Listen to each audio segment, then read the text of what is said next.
Hello, my name's Matt Sergio and this is ConspiroTV, the sister site to the blog conspiromedia.wordpress.com. Now, in recent years, the researcher Neil Sanders has firmly established himself as a popular and respected expert on the subject of mind control.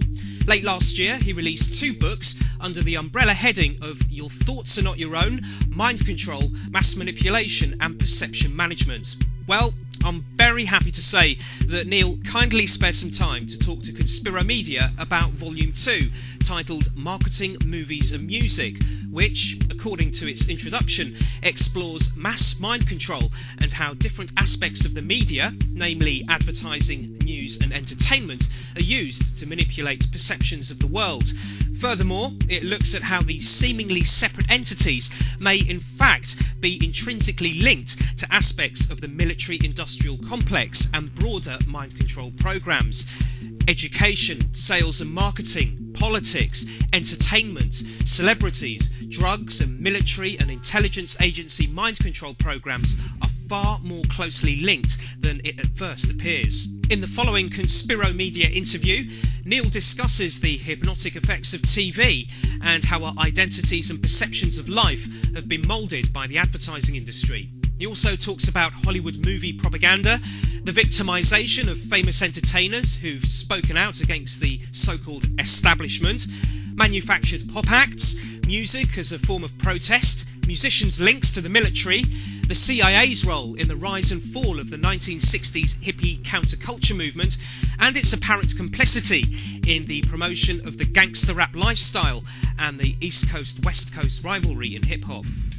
Now, just a thought here, off the top of my head, and please forgive me if I'm wrong, but I'm assuming the majority of us who've followed Neil's research probably first became aware of him from his numerous appearances on Richard D. Hall's Rich Planet TV show. I put this suggestion to Neil during our chat, and I asked him if that was a fair assessment. Oh, absolutely. In fact, like Richard, if it wasn't for Richard, I wouldn't be doing any of this, to be quite honest. Like, I happened to bump into Richard, I actually sent him some music, to be quite honest, and it had like Aldous Huxley samples in it, and we started emailing backwards and forwards and stuff like that, and he was like, oh, you seem to know about this mind control stuff, and at this point it was just a hobby. And so he says, why, we were chatting about stuff on the emails, he says, why don't you come on the show? Went on the show, people seemed to like it, went back, did another one, did a couple of live things off the back of that, did a couple of radio shows, and then basically Richard kept pestering me to write a book. And so, in the end I did. So thank you very much, Richard. Yeah, and we'll be talking about that in just a few minutes. When I first watched you on Rich Planet, I can't remember how many years ago now it was. 2 years ago maybe? Yeah, probably. I think it was 2010, wasn't it? Yeah, something like that. I thought, hey, I like this guy. I'm going to check him out on the internet, see if he's got a website. And there was nothing there. I mean, I typed your name in, and there was absolutely nothing. I mean, maybe I wasn't looking right, but there was nothing. No. You were. It just didn't exist. This is the thing. I sort of I went into this quite organically. I didn't say, right, I'm going to set up a website and I'm going to write a book and I'm going to do this. I basically sort of fell into it as a hobbyist, and from then on, I've now got a website. It's neilsandersmindcontrol.com if anyone wants to go and see, and there's loads of videos and stuff on there. But no, it was me being completely amateurish. Or a man of mystery. Well, yeah, all right, we'll go with that one then. Yeah, we'll go with that one. It was me. I was doing a sort of Scarlet Pimpernel style thing, and I thought, that was the best way to do it. All right then, man of mystery. Do you want to tell us a little bit about your background? What brought you to this point? Well, I mean, as I say, I was always interested in it as like a hobby, really, and then sort of, it's one of these sort of serendipitous things, really, because I was always interested in the Kennedy assassination and stuff like that. And then at university, I did a psychology degree, and so you start to realise, hang on, the manipulation of the mind is actually very, very possible, on a scientific basis, on a purely factual basis. From there on, I also did sort of film studies. I did an MA in film studies, and so it was the way that I sort of got into sort of academia was deconstructive. Everything was looking at stuff and picking it to pieces, and I've always been a quite miserable, cynical person anyway, so that sort of suited me quite down to the ground. From then on, basically, I trained in hypnosis because essentially I thought that I might do that to sort of go on with my psychology. And again, from this, it was all picking up points and learning bits and bobs about the mind and stuff like that. And this was where it was sort of it came together. And then I started, finding out about people like Sirhan and Mark Chapman. And then I read the books by Cathy O'Brien and Bryce Taylor, and started getting interested in some of the things that people like Ted Gunderson, the late Ted Gunderson, was talking about, and just basically came from there and started collating information. And what I'm quite good at is noticing patterns within things, and basically being able to draw the information together, because a lot of this information, it is in the public domain, and you'd be foolish not to sort of acknowledge that. There's some fabulous and much better researchers than me, like Colin Ross and Jim Keith and Dave McGowan and Bruce Schlane and people like that. They're fabulous researchers. So you've got to sort of draw on that, but it is an ongoing discipline, really. Do you know what I mean? There's constantly mind control going on. There's constantly propaganda going through the media. There's constantly sort of mind control in the entertainment industry and stuff like that. And it's one of these things where you find that the more you sort of learn and the more you go into it, the more you sort of become aware of certain things. You become, to an extent, like symbol literate. And so you start to spot things and basically go, oh, right, okay, well, I can see what they're doing here. And, when they start to demonize people in the press and such like that, it's, for example, the demonization of Gaddafi and such like that, and whether certain elements of that have happened to be true or not, the tactics that we used were exactly the same as we used to demonize Hussein, and they were exactly the same things that we used to demonize Kaiser Wilhelm in the First World War. And it's regardless of what the point is that this is a tactic. This is a recognizable tactic that you can see within the media, and once you start to spot these things, it becomes a bit of a habit, basically. So, are you a psychologist, psychoanalyst? What? No. I just did a degree in it, basically, and so I need to do. I need to do like a 2-year course, and then I'd be like a psychologist. But to be quite honest, I can't afford it. But I am a qualified hypnotherapist. But I don't practice. I do sort of very few clients, just to sort of keep my eye in, really, basically. Do you think your experience as a hypnotherapist and all the other stuff that you've studied in that particular field, have you noticed anything in the media and then used that experience that you've got on that side of things to think, hey, wait a minute, there is something definitely suspect going on here? Yeah, and all the time you can sort of see that. I mean, the most recent one was the way that the two, is it the Tsarnaev brothers, or what they're called, the guys in Boston. They had profiles of these guys, and they had pictures of these guys, and it was all presented to the public before anybody knew who they were, and it particularly reminded me of the way that, obviously I wasn't there, but I've read about it, Lee Harvey Oswald. Basically, he's the most wanted man in the world, and he decides to shoot a policeman, and then rather than pay for a cinema ticket, he attracts attention to himself by basically, going and refusing to pay and sitting in a cinema. Like, what was strange about Lee Harvey Oswald was before he was even caught, it was in Australian newspapers. Fletcher Prouty actually said this.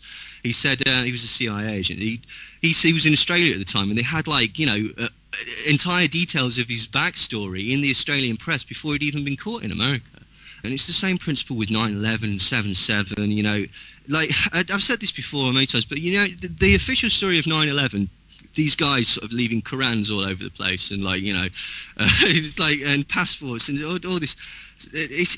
If that was in a film, people would go, that's a badly written film. It's not a nuanced, structured narrative, but it's plausible. It's B-movie schlocky. It's Saturday afternoon sort of fodder. And because most people don't really want to sort of go, all right, hang on. Most people don't even start to regard that the television might be lying to them, because why would it be? Unless there's an agenda, of course. And we realise that there is an agenda, but. So this is the thing, you start to decode that and go, yeah, I see where they've got this. This is the point of Hollywood and stuff like that, to give these easy narratives and to get this start, middle, end, signifier, stimuli, response thing from the audience. And so when the news comes out, people decode it as a story, as rather than actually looking at the chain of events and going, hang on, that doesn't make any sense.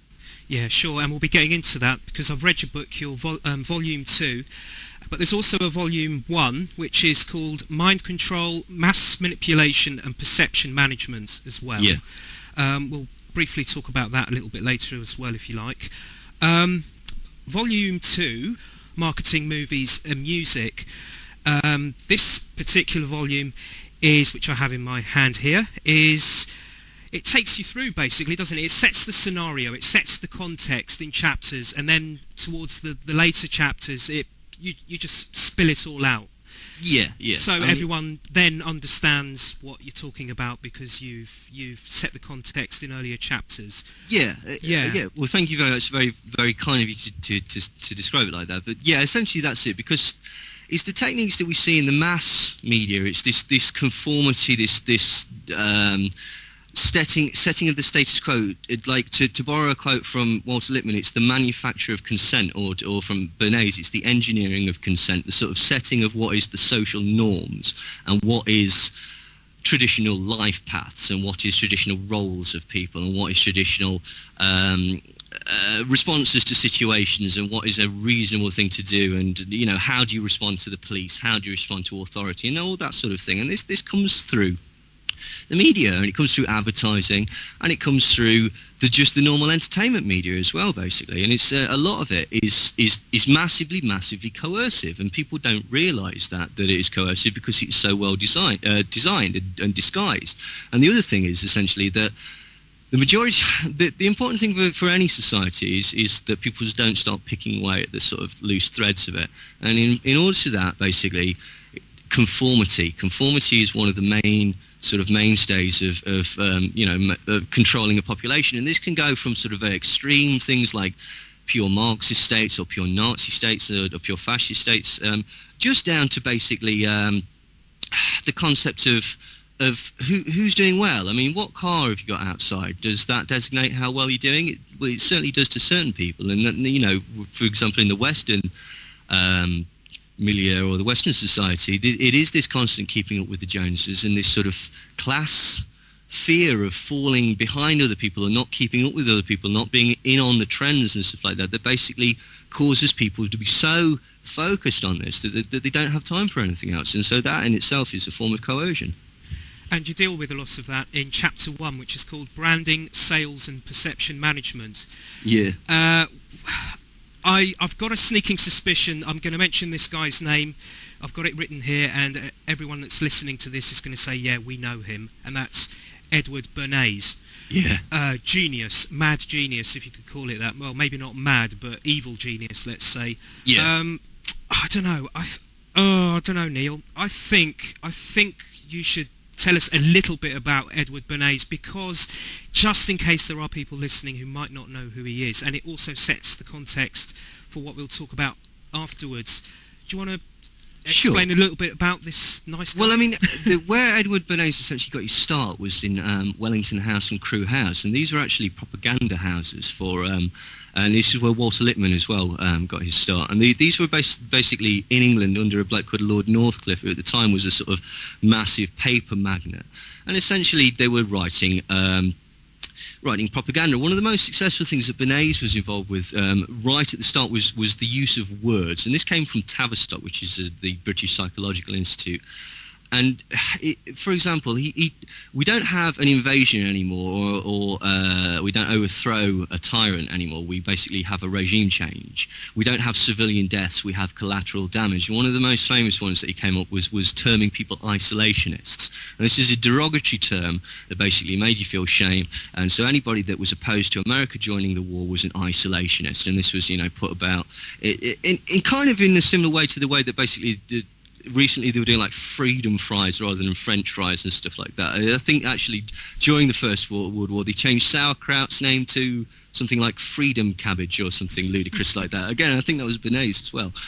But basically what he did when he came out of that, he wrote propaganda. Propaganda is essentially... It was the first, or one of the first documents on public relations, and this is basically the concept of perception management for media, perception management for corporations, and for sort of, you know, wealthy establishment figures and such like that. And what he did was he essentially he did several things. He created the press release with Ivy Lee, I think was the person that helped him with that. But more importantly, he got this consumerist. He basically invented consumerism by suggesting to people that you could start buying things for pleasure, for pure pleasure rather than necessity. And this had not. He wasn't actually the first person to do it. Like what I discovered recently was the Crystal Palace. Do you remember the Great Exhibition in London? Yeah. Apparently that was basically the same thing. It was like a good homes exhibition. I didn't realise this because it was extolled as a sort of like, this is the technology of the time, you know, look at us. It's kind of like a Millennium Dome sort of thing. Look how well we're doing as a sort of species. But actually what it was like a sort of NEC good homes guide where you turn up and go, oh, that'd be nice. Oh, that'd be nice. And it was all the products that they were showing were like Hoovers and cookers and things like that, and so very early on, you know, we get to see that sort of that the germ, the seed of that sort of idea. But essentially, so Bernays started this concept of buying for pleasure in this consumerist society. Basically, he extolled, and some of the things that he was very, very famous for. He was the person that was actually responsible for getting fluoride into toothpaste, and he did this with the concept of third-party advocates. Now, the concept of a third-party advocate is another coercive authoritarian tool whereby basically you go, yeah, and we've seen this a million times. 9 out of 10 doctors recommend it. 9 out of 10 dentists recommend it. You assume that because they're dentists, they know what they're on about. And nobody asks the question, well, why do they recommend it? Or what do they recommend it against? And why does the one not recommend it? And who's paying the 9 that do recommend it? And how many did you actually ask? Do you know what I mean? You know, these are the questions that aren't there, but you're not supposed to think about this because it's playing on psychological systems that set up in your head that basically go, all right, yeah, no, they of course they know what they're doing, otherwise why would they be in this position? And through the use of this third-party advocates, other things that he promoted were forgive me, I've gone simple. Heavy breakfasts, bacon and eggs. That was the big thing that he did. So I believe, and I don't know if this is true, but I think this is where we get the concept of breakfast being the most important meal of the day.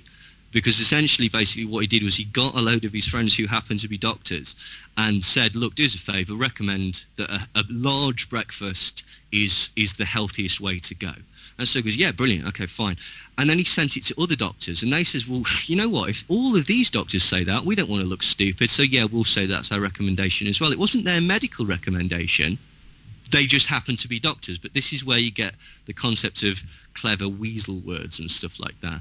And so essentially he ascribed that a heavy breakfast was bacon and eggs, and lo and behold, that is now the sort of, you know, the most common breakfast in the world. I mean, my particular view is that that's why we've got an obesity crisis, because you're working on this concept. That becomes a truism then.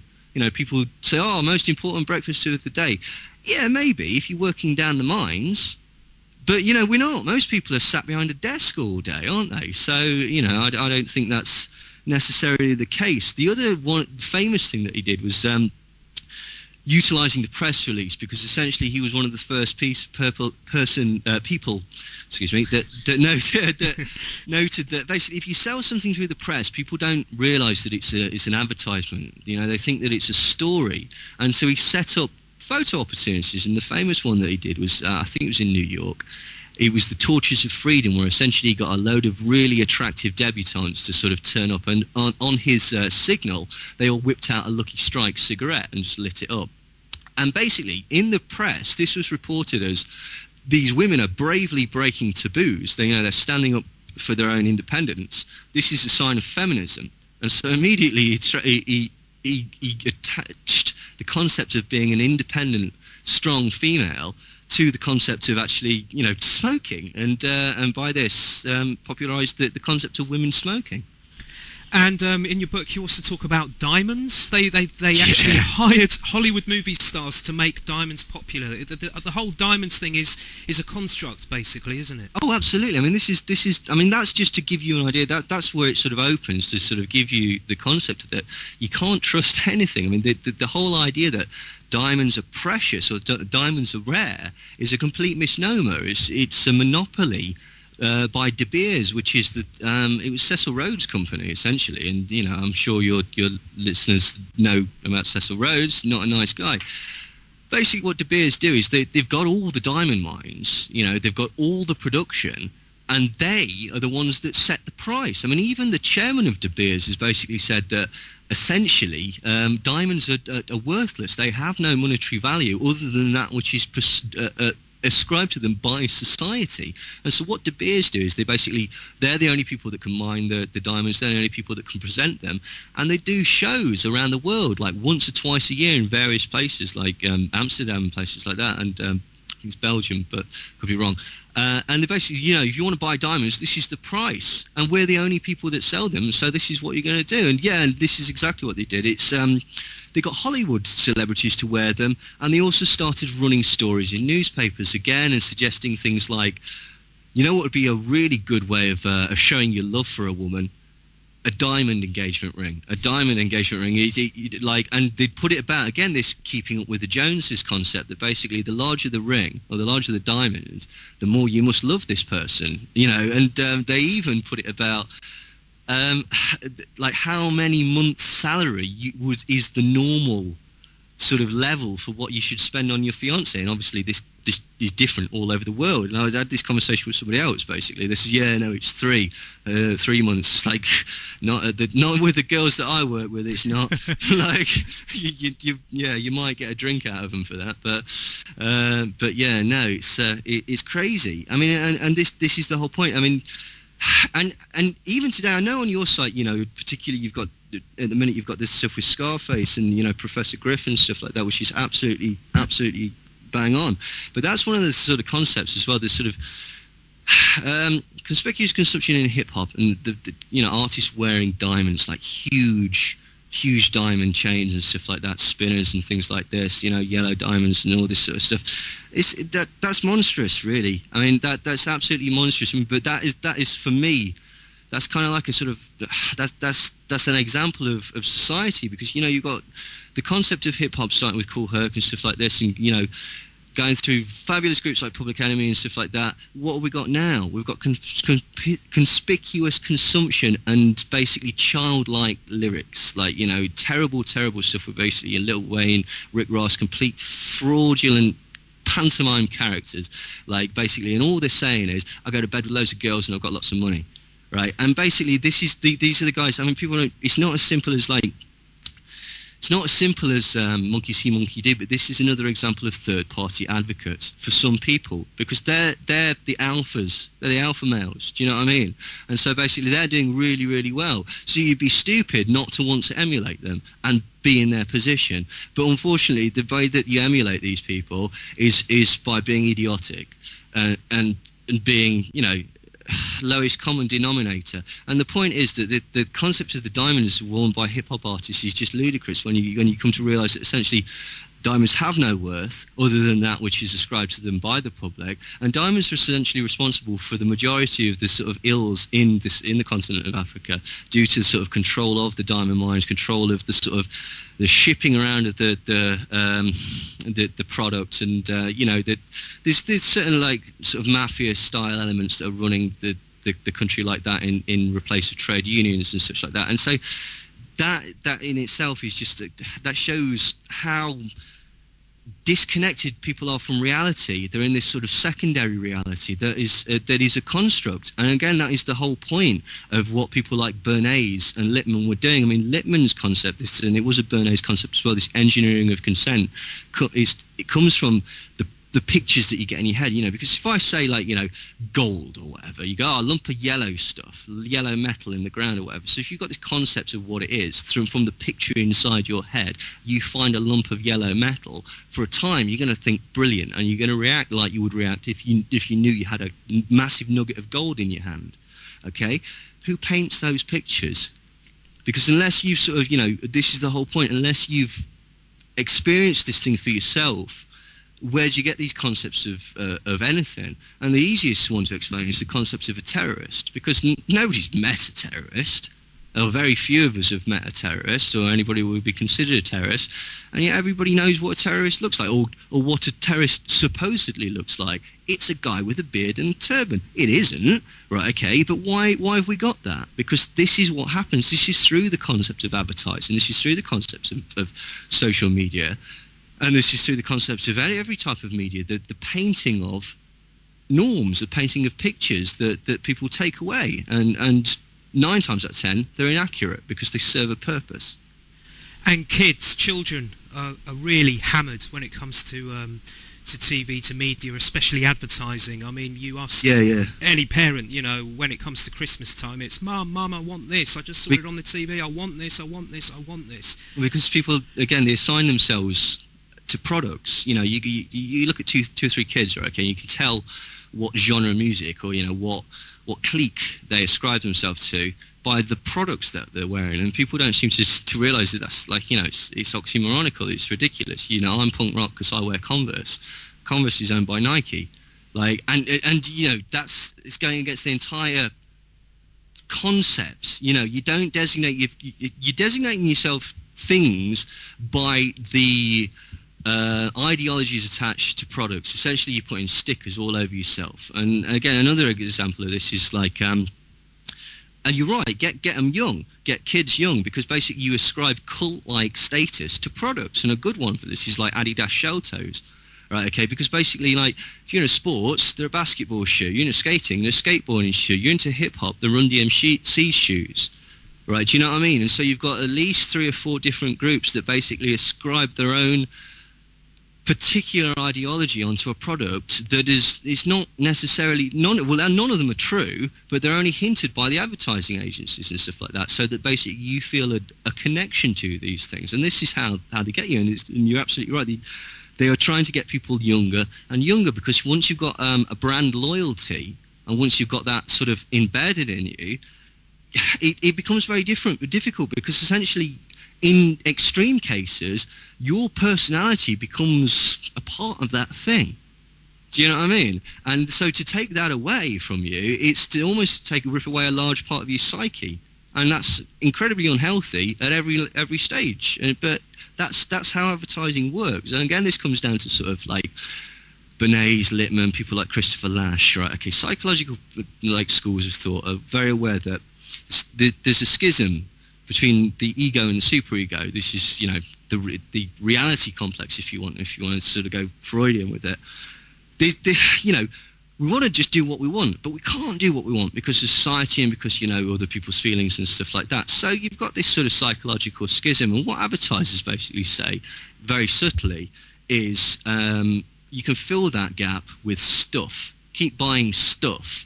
Like, surround yourself with stuff, because stuff shows that you're doing really well. These are the trinkets that basically say that you're a success in this life. And then you'll feel better. And it doesn't. And the flip side of that is they use fear. They use the concept of fear to basically say, if you don't buy all these trinkets, you will feel worse. Like Lynx is really good. Any beauty product, you know, hygiene product or whatever, okay, like underarm deodorant, you always get the girl in the Lynx adverts and stuff, and what that's really telling you is if you don't use Lynx, you're not going to get the girl. And it makes you look at the TV as well. Oh God, yeah. You know, it was a lot cheaper in my day, Neil. You know, when I was a kid, it was the Beastie Boys, you know, and if I needed jewellery, all I had to do was, well... VW badge, yeah. Yeah. It's a cool... Well, it's not a cool quote, but it's one of those quotes that hit me straight away in your book. It's from the Kids Are Us president, who said, if you own this child at an early age, you can own this child for years to come. Now, here's another one. I don't know if you've read this one before. I don't know if it's legit. I've tried... I got it off a YouTube video, and I've been trying to source it, and I haven't had much luck. This is from a Disney executive. He says, kids love advertising. It's a gift. It's something they want. There is something to be said about being there first, about branding children and owning them in that way. Branding children. I mean, that sounds like branding a cow, you know, like getting a stamp for the cow in the abattoir and just... Well, that's exactly what they're doing, because you're a consumer, aren't you? And so they're basically they're pigeonholing you as a consumer, and what they're doing is they're telling you that this is your identity. So, you know, we're doing you a favour by giving you this. We're giving you, all this confidence or this whatever that comes with the product. Okay, and they're not. They're I don't know if I've not heard that particular quote. It sounds legitimate. If it's not a real quote, it's perfectly correct. But yeah, absolutely. I wondered if you're going to use the one from. Have you seen that documentary, The Corporation? I don't think I have. No, to be honest. There's a lot of stuff in that where basically, like, this woman basically, she's an advertising executive, and they do lots of sort of. The concept of children's advertising is to get them to nag their parents, is to make them feel disappointed if they don't get that product, to make them feel like that product is the most important thing in the world, and the only way that they're going to get it is to nag their parents. And so there's subtle cues within the adverts, basically, is what she was saying in this documentary, that promote this behaviour. This is what we want to do. Because, and again, how they found out the techniques that are best to do this was they got a load of parents in and said, how can we stop your kids nagging you for stuff? Tell us the things that really make them nag you. Right, brilliant. Right, we'll never use those again. And then, and that's the technique. And the other thing is, like, cults. I've mentioned this briefly, but essentially the same concepts that are used, and this isn't airy-fairy. This is people from the advertisement agencies and advertising and promotional public relations houses. They actively research cults because basically that loyalty, that sort of that concept of being part of a family, that's something that they really want to play on. And I forget, this was in a documentary, I can't remember which one it was, but they show this it's a car company called Saturn, and what they do is basically like Saturn, yeah, right. It's in America, I think Saturn, I could be wrong. Could be wrong. Anyway, what they do basically is once a year they have like a sort of camp out, and they get all these of these owners, and they get them all together, and they have a big blowout party for them, and they all basically talk about their cars and blah blah blah. And Volkswagen do a very similar thing, discovered by watching Top Gear. Once a year they go to somewhere like the Nürburgring or whatever, and everyone brings their like Volkswagens and Golfs or whatever, and whips around in them, and they bring out a special, only to be seen once, never to be sold. Souped up model that a one-off, a sort of bespoke model, and everyone goes, oh wow, and the only way that you get to see that is by being part of this group. And that's exactly the same premise, the same psychological premise as joining a cult. The only way you're getting on the spaceship is by staying at the ranch or whatever. Do you know what I mean? So but these it's a nasty old business, advertising. It really is. And the whole point of advertising is to trick you into, and this is the whole point of sales, is to make you believe that you want something that you don't need. And this is the whole point. If you needed it, they wouldn't need to sell it to you. I don't care how good the product is. If you have to sell it to people, you don't need it. And it's getting younger and younger and younger. I mean, I look at kids now. And iPads they're wearing, and iPhones. Yeah, and the clothes they're wearing. I mean, they're wearing, like branded expensive clothing, and they're only like 3, 4, 5 years old. I mean, well, people dress their babies up like in Nike trainers and like Burberry stuff, and it's like, Pillocks, why would you do that? Do you know what I mean? And it's like this concept again. This is the whole thing that we've got going on in the world. This concept of giving your kid an interesting name. Like, I mean, this obviously comes from like idiot celebrities who've got nothing better to do with the time, right? Okay, but like Apple, Paltrow or whatever, and Pilot Inspector Lee and all these, But why are you naming your kids something like that? It's not so that the kids, it's so that people go, bright parents, interesting parents, isn't it? And again, it's like, it's you're throwing these talismans out and saying, this is me. And you know what? Your kid isn't an accessory. You shouldn't really be doing that. And TV is one of the places where they really push this. You've looked at this in quite some depth. I've got some figures here that I wrote an article a few months ago. It was around the time when Angus from 2.5 Men, I think his name was Jake, wasn't it? He played the kid. Oh yeah. And I wrote an article about that because if you remember, what he said was, please don't watch 2.5 Men. This was in an interview he did with some guru, they called him. He was actually a pastor for the Seventh-day Adventist Church. Oh, was he? Or was they get a bad rap because they were connected to the Branch Davidian thing. But you know, the Seventh Day Adventist Church is just a church, isn't it? Do you know, it's like and he was Angus was interviewed by this guy. He calls himself the Forerunner. That's his nickname, and he's a preacher. And during this interview, he was talking about. He just came out with it. He just said, you know, TV is terrible. He looked at the screen and he said, please research TV and what it does to your mind. You'll be shocked. And he said, and please don't watch 2.5 Men because it's pure filth. Please don't watch it. And of course, this caused a storm. You know, like what's going on here? He stars in this thing. This thing has made him a massive star, and he's telling everyone not to watch it anymore. I know. I don't know what's going on there. He's probably just growing up. I mean, when he got into this, he was just a kid. You know, he was probably about 7, 8, 9 years old, and now he's sort of nearing his 20s. So maybe he's had time to think about what he's got messed up in, and maybe he wants to get out of it. But he had a good point when he was talking about TV. So from that, I went and I wrote an article about what TV does to your brain, and there's so much there about what it does to kids. I'll just reel off some stats for you, and then if you want to reel off some stats from your book. For example, this is from a study from the late 90s. Dr. Sally Ward, she's a speech and language therapist. She said 1 in 5, she did a 10-year study, and the results said 1 in 5 9-month-olds displayed poor listening skills and were slow in learning to speak. And this is from kids that watch too much TV. At 3, some spoke like 2-year-olds. And children were unable to understand their own names as well. And she puts this, or a lot of it, down to there being more than one TV in the room, and the parents leaving the TVs on to shut their kids up, basically, so they can get about with their daily business. They're leaving their kids in front with the TV. They're not interacting with their children, the parents. They're not chatting with them. They're not talking with them. They're not communicating. Yeah. So that's where that comes from. And there's other studies as well. I mean, ADD, attention deficit disorder. I mean, there's been some studies which have said, that's in kids, it's been linked to watching too much TV. And there was another study where they said that kids that watch too much TV, when they went to school, their learning levels were lower than other kids. And there's also a cut-off point. If it gets to the age of 3 or 4, and you still haven't taught your kids, you haven't communicated with your kids, and you've left them in front of the TV, after 3 or 4, it's pretty much too late, and they're going to be behind when they go to school, and for the rest of their lives they're going to struggle.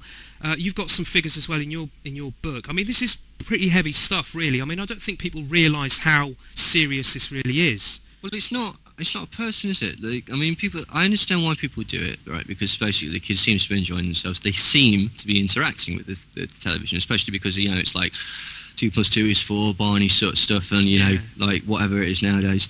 And it also shuts them up as well. I mean, let's be honest. I mean, I've I haven't got kids, but I've been a babysitter more than a few times, and you are tempted to sort of think, God, he won't stop being so hyperactive. I've got so much to do. Shall I just turn the TV on and I have to stop myself from doing that, but it's so tempting, you know. Well, it works, you know, because it's like right. I mean, this sounds sort of quite hyperbole, right? Okay, but it's a hypnosis machine. That's what it does. It puts you into a state of light hypnosis. It reduces your brainwave level to an alpha state, which is basically what the concept of getting somebody into a trance for hypnosis is to do. You get them into an alpha state by slowing the brainwaves, and then what you can do is you can put post-hypnotic suggestions in. And this is why people fall asleep in front of the telly. People never seem to make that sort of connection that, on a Saturday afternoon, nod off in front of the telly or whatever. Do you know what I mean? This because it puts you in that relaxed state. It's helpful if you've, been to the match, had a couple of pints or whatever as well. Do you know what I mean? But this is the concept, and the reason that these kids aren't developing is because basically, although it looks like interaction, it's not interaction. It's a one-way conversation with this subconscious part of your brain. I mean, all these kids that aren't talking very well, do you think they were watching perhaps the Teletubbies? For example, I mean, you can't, prove that or anything, but it's strange the way that a lot of these children's television programs, they sort of seem to be catering to a sort of younger and younger, and they've gone from like early sort of Sesame Street learning sort of things to this concept of look, bright colours, jump up and down and stuff like that. And it's it's very, very strange. there are different types of television programs, you know, bright colours and reds and yellows and oranges and stuff like that. They will actually, you know, hyper up your kid because, say, colours have an effect on your subconscious as well, and like, you know, pinks and blues and stuff like that, they're going to sort of calm them down. But yeah, I mean, essentially the poor kids, I mean, you know, they're being hypnotized. That's why they're slowing down and stopping, because the sort of the flicker rate of the television, which interestingly was created at Burden Neurological Institute, which is I think it's in Birmingham. It's a neurological hospital where William Sargent, who was one of the first MK Ultra doctors, helped perform one of the first frontal lobotomies. Right, so it's a very strange sort of place, this, and they were looking at making little robots and stuff like that, and, you know, stimuli response, electroconvulsion and stuff like this. One of the guys, I think, I can't remember his name, Hall, I believe, he invented or he sort of worked on getting the flicker rate. And what the flicker rate does is the rate that it does, it's kind of like, to use an analogy, you know, in every single hokey spy movie, they use that black and white spiral in front of people's eyes to hypnotize people. Like, it's kind of like that. Do you know what I mean? It's the flash, the quick flash like that. What it does is it slows your brainwaves down. I don't know exactly the process by which why it does it, but it does. It slows it down to a state where essentially your subconscious is open, and you have no critical analysis of anything. So this is why advertising is so. Yes, you know, people go, what the hell was that advert about? It came on and went bang, explosion, Mercedes or whatever. Do you know what I mean? Yeah. They don't need, because of this interaction with your subconscious, they don't need it to make any sense. All that they need it to do is an image that you perceive as glamorous or positive attached to the product. That's why all these adverts, basically, it's a half-naked girl on the bonnet of the car. What's that got to do with anything? Nothing, except that you start to associate that with half-naked girls now. Yeah, and I suppose, I'm not being sexist here, but I suppose the marketer is looking at that and saying, well, if we have women to attract men, they're the ones with the wallet. I mean, I don't know. Well, it depends on the product, and it depends on the perception, because the kind of person, the ideology behind, say, Mercedes, right? Okay, the sort of person that wants to buy a Porsche, whatever, okay, right?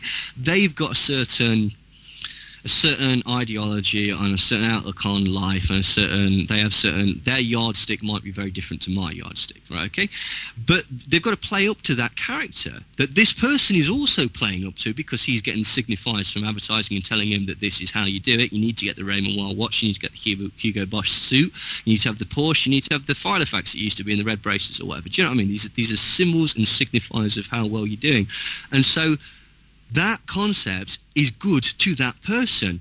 To another person, and I'll give you an example, using that same person, that same Mercedes person, guy who's going to go out and buy that Porsche, that Mercedes or whatever, might not go out and buy a Diet Coke. Yeah. Right? Because the Diet Coke is the same principle, but it's essentially for ladies. You know, the Diet Coke break, go and look at the nice, attractive man and stuff like that. And there, again, so this is it, but that's sold on this concept that's got nothing to do with anything. In fact, what that advert is saying, that Diet Coke advert, is saying two things. Drink Diet Coke, you might get a guy like this. Don't drink Diet Coke, and you'll be fat, and you certainly won't get a guy like this. That's as bold as it is, basically. And one particular one I've noticed, and it's in a lot of adverts, it really winds the hell out of me. It winds me up, something rotten, and I don't know if you've noticed this. You probably have. It's the ones where they're tailored towards women. It's always to do with cooking or housework or whatever. And it's adverts where the man is taking responsibility for the housework, but they always make him look like an idiot at the end of it. Look, he's cooked a meal. Well done. Oh, but look at the floor. It's a mess. And the woman sort of looks at him and gives him that kind of, I love you for trying, but don't do it again. Look at the mess you've made kind of look, you know. And there's a lot of that. I don't know if you've noticed that one. Yeah, absolutely. I mean, what's Tesco's one with Mark Addy, big, you know, fat, useless, defeated blokes. The old one was the Oxo one with the bloke, like, you know, I'm doing the cooking. because mum's out, with Linda Bellingham and stuff like that. The Oxo family. There are designated roles, and this doesn't just go through advertising, but basically, but people believe that. Like, the amount of times I've had a conversation with someone, let's go and do this. Oh, I don't know, we're getting a bit old for that, aren't we? Do you want to do it? Well, yeah. Well, then let's do it. Like, stop listening to EastEnders telling you what you've got to do, and like, these are and it's all archetypal as well. Do you know what I mean? It's this concept of, essentially, the archetype that is put about of the men on all those albums as he defeated people is the old man rather than the young hero. Essentially, the woman becomes the heroine, and that's monumentally sexist. That's on the Buster's level of sexism, really. That is, to be quite honest, because it is subtly reinforcing stereotypical roles. Like, the man is useless at this because he's off probably earning the bread or whatever. Do you know what I mean? Whereas the woman is the housekeeper and stuff like that, and it's it may well be the case. I'm useless around the house. I know that for a fact. But, that doesn't mean that it's a stereotype. It's not a type. Thinkbox TV. Have you heard of Thinkbox TV? No, not. It's the marketing body for commercial TV in the UK. It handles marketing for Channel 4, ITV, Sky Media, and the satellite channel UK TV. Is UK TV still going? I'm not too sure, but it's just like, it's different things now. Yeah, it's changed again, hasn't it? Yeah. It states on its website that it works with the marketing community with a single ambition to help advertisers get the best out of today's TV. Right. Now, here's a quote, direct quote from their website. Multi-screeners. Check this out. Multi-screeners are like meerkats. Although we rarely stay fixated on one thing for any length of time, even when we're not multi-screening, we very much bob in and out of content when we are. We flick our attention to whatever is most compelling at any given moment. In fact, further analysis showed that multi-screening barely had an effect on attention. Using general TV viewing as a benchmark for eyes on screen, multi-screening hardly had any impact at all. In fact, multitasking was a far bigger distraction during the break. People did pick up additional screens during the ad breaks, but they continued to face the telly. TV was still the focal point of the room. Now, this is where it gets interesting, even more interesting. It became clear that we rarely focus wholly on the second screen. Instead, we pay attention to different devices, but our mind's eye and ear is constantly open to TV ads. This highlights the human aptitude for accidental learning. Things regularly sink into our brains without us consciously processing them or paying them direct regard. This is why TV ads still have an impact even when we appear to be in a reduced state of attention.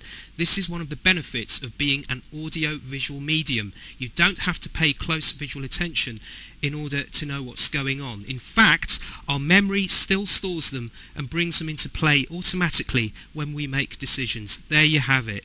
You know what? It's actually, in fact, it's more effective sometimes if you're not paying attention to it. And that basically is the concept of subliminals, right? Okay, and like there's a lot of sort of hype and stuff talked about subliminals. Like, obviously the famous one was the James Vickery thing where drink Coke, eat popcorn, and then later this worked, but later it's been espoused as like a fraud. It was a fraudulent test. Well, it's rubbish. Like, subliminals do work, and like, University College London, Harvard, Yale, they've all done studies that prove essentially that, exactly like you said, you pick things up in the background of your mind. The visual cortex and the oral cortex, they actually pick these things up and process them even without your knowledge, and that's how you know jingles. Like, nobody's ever sat down. That's how every girl in the world knows the lyrics to I Will Survive. Nobody's ever sat down and learnt the lyrics to I Will Survive. And the second you get into a karaoke bar, boom, like, it's genetically implanted. Like, okay, and that's the thing. Like, this is how the advertisers are aware of that. That's why you've got slogans. Slogans that often don't make a lot of sense. Like, they just espouse an idea, like the best a man can get, or the car in front. They don't really mean anything, really. Yeah. Do you know what I mean? The best the man can get. I mean, that doesn't actually mean anything at all. The best what? Yes, exactly. And a lot of people who's probably sat there and go, yes, it does. It means this. All right, think about it. I know what it means now, but what that particular statement means nothing. Okay, and again, these are techniques that they've done. And what's interesting is that negative subliminals work far better than positive subliminals. It's very strange. One of these particular studies, which is mentioned in my book, essentially they had to go in and do, I think it was at Harvard, they had to go in and do a very, very simple computer task, like sums or whatever. The point of the test was to get in there, do the test, and get out as quickly as you could. And unbeknownst to them, they were receiving subliminals. And basically the data showed that people that were getting positive words, anything nice, happy, flowers, sunshine, virile, anything like that, they managed to do it, normally very well, get out. And the guys that were basically getting negative words like diseased, old, and rotten, and things like this, they found it incredibly difficult to actually finish the task. And even when they'd finished the task, they were sort of like in this sort of strange lethargical state where they found it very difficult to prise themselves up and get out the door and stuff like that. So, it's been proven time and time again in scientific studies by the most prestigious psychological houses in the world that subliminals do actually have an effect. They're not illegal in America. Like, they're still legal to be used in America. And it's one of these things where advertisers claim that they don't use them, but there's numerous examples on the internet. There's dozens and dozens and dozens of examples of very obvious subliminals. So it does work, and you're bombarded with messages now. You can't go on the internet. It's interesting what you say about multi-screens, because that's very true, because people will have their iPhones on, and maybe they'll have a laptop on, and they've got the telly on in the background. You've got all these images popping up and stuff like that, and you don't realise how sort of pervasive that is. Essentially what it is, and this is going to sound kind of far-fetched, but it's true. Tavistock, the Tavistock Institute, which is essentially a psychological think tank, it's really like ostensibly it's a charitable organisation, but it started in the 20s under a bloke called Hugh Crichton Miller, and they were studying soldiers that were coming home from the First World War that were shell-shocked, and ostensibly it was supposed to be sort of like curing these people, but really what it appears to be is that they were studying the concepts of what it makes to make the human mind snap, the psyche of man, to make it beyond repair. And then they were applying this essentially in 1921. John Rawlings Rees started the Tavistock Institute. In 1946 it became Tavistock Institute of Human Relations. 1932 Kurt Lewin took over it. He was basically from the Frankfurt School and a founder member of the OSS. And they apply social psychology onto society at large, and their concept is called future shock. Now, future shock is basically hitting a population with continued and repeated and all-pervasive trauma to get them into a sort of constant fear state, a childlike state, which Kurt Lewin termed fluidity. And basically from this, they'll be more malleable. An example of this is the concept of sort of problem, reaction, solution. We want to put CCTV cameras. Now we don't want CCTV cameras. Boom, a bomb goes off. My God, save us from these bombers. Well, we could put CCTV cameras up if you want. Yes, please, God, just anything, just help us. And that's how the concept works. Future shock was basically sort of, when this sort of started to come about, it was a guy called Alfred Toffler put out a book, and it was supposedly like a science fiction book explaining this concept of future shock. And he described it as receiving too much change happening in too short a period of time, which is basically causes the human psyche to be overwhelmed. And one of the phrases that he actually coined was information overload. And that's exactly what we're getting now. And is this an accident? Do you know what I mean? Is this an accident? I don't think it is. I think it is. It's valuable to people on so many levels. If you're in a sort of authoritarian position, to get people into this state makes them easier to control. To get people into this state makes them easier to sell to. And once you're selling things to people, you can start designating them as, like we discussed, pigeonholed. You're a punk, you're a goth, you're an etc., etc., etc., because you wear X, Y, and Z and stuff like that. And that's very important.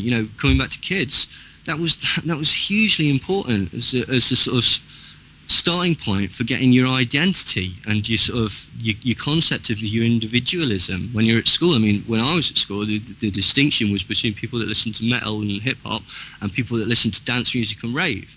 And those two groups did not mix, but because that's how it happens at schools. I mean, sports teams and stuff like this designation of people. it's a control mechanism.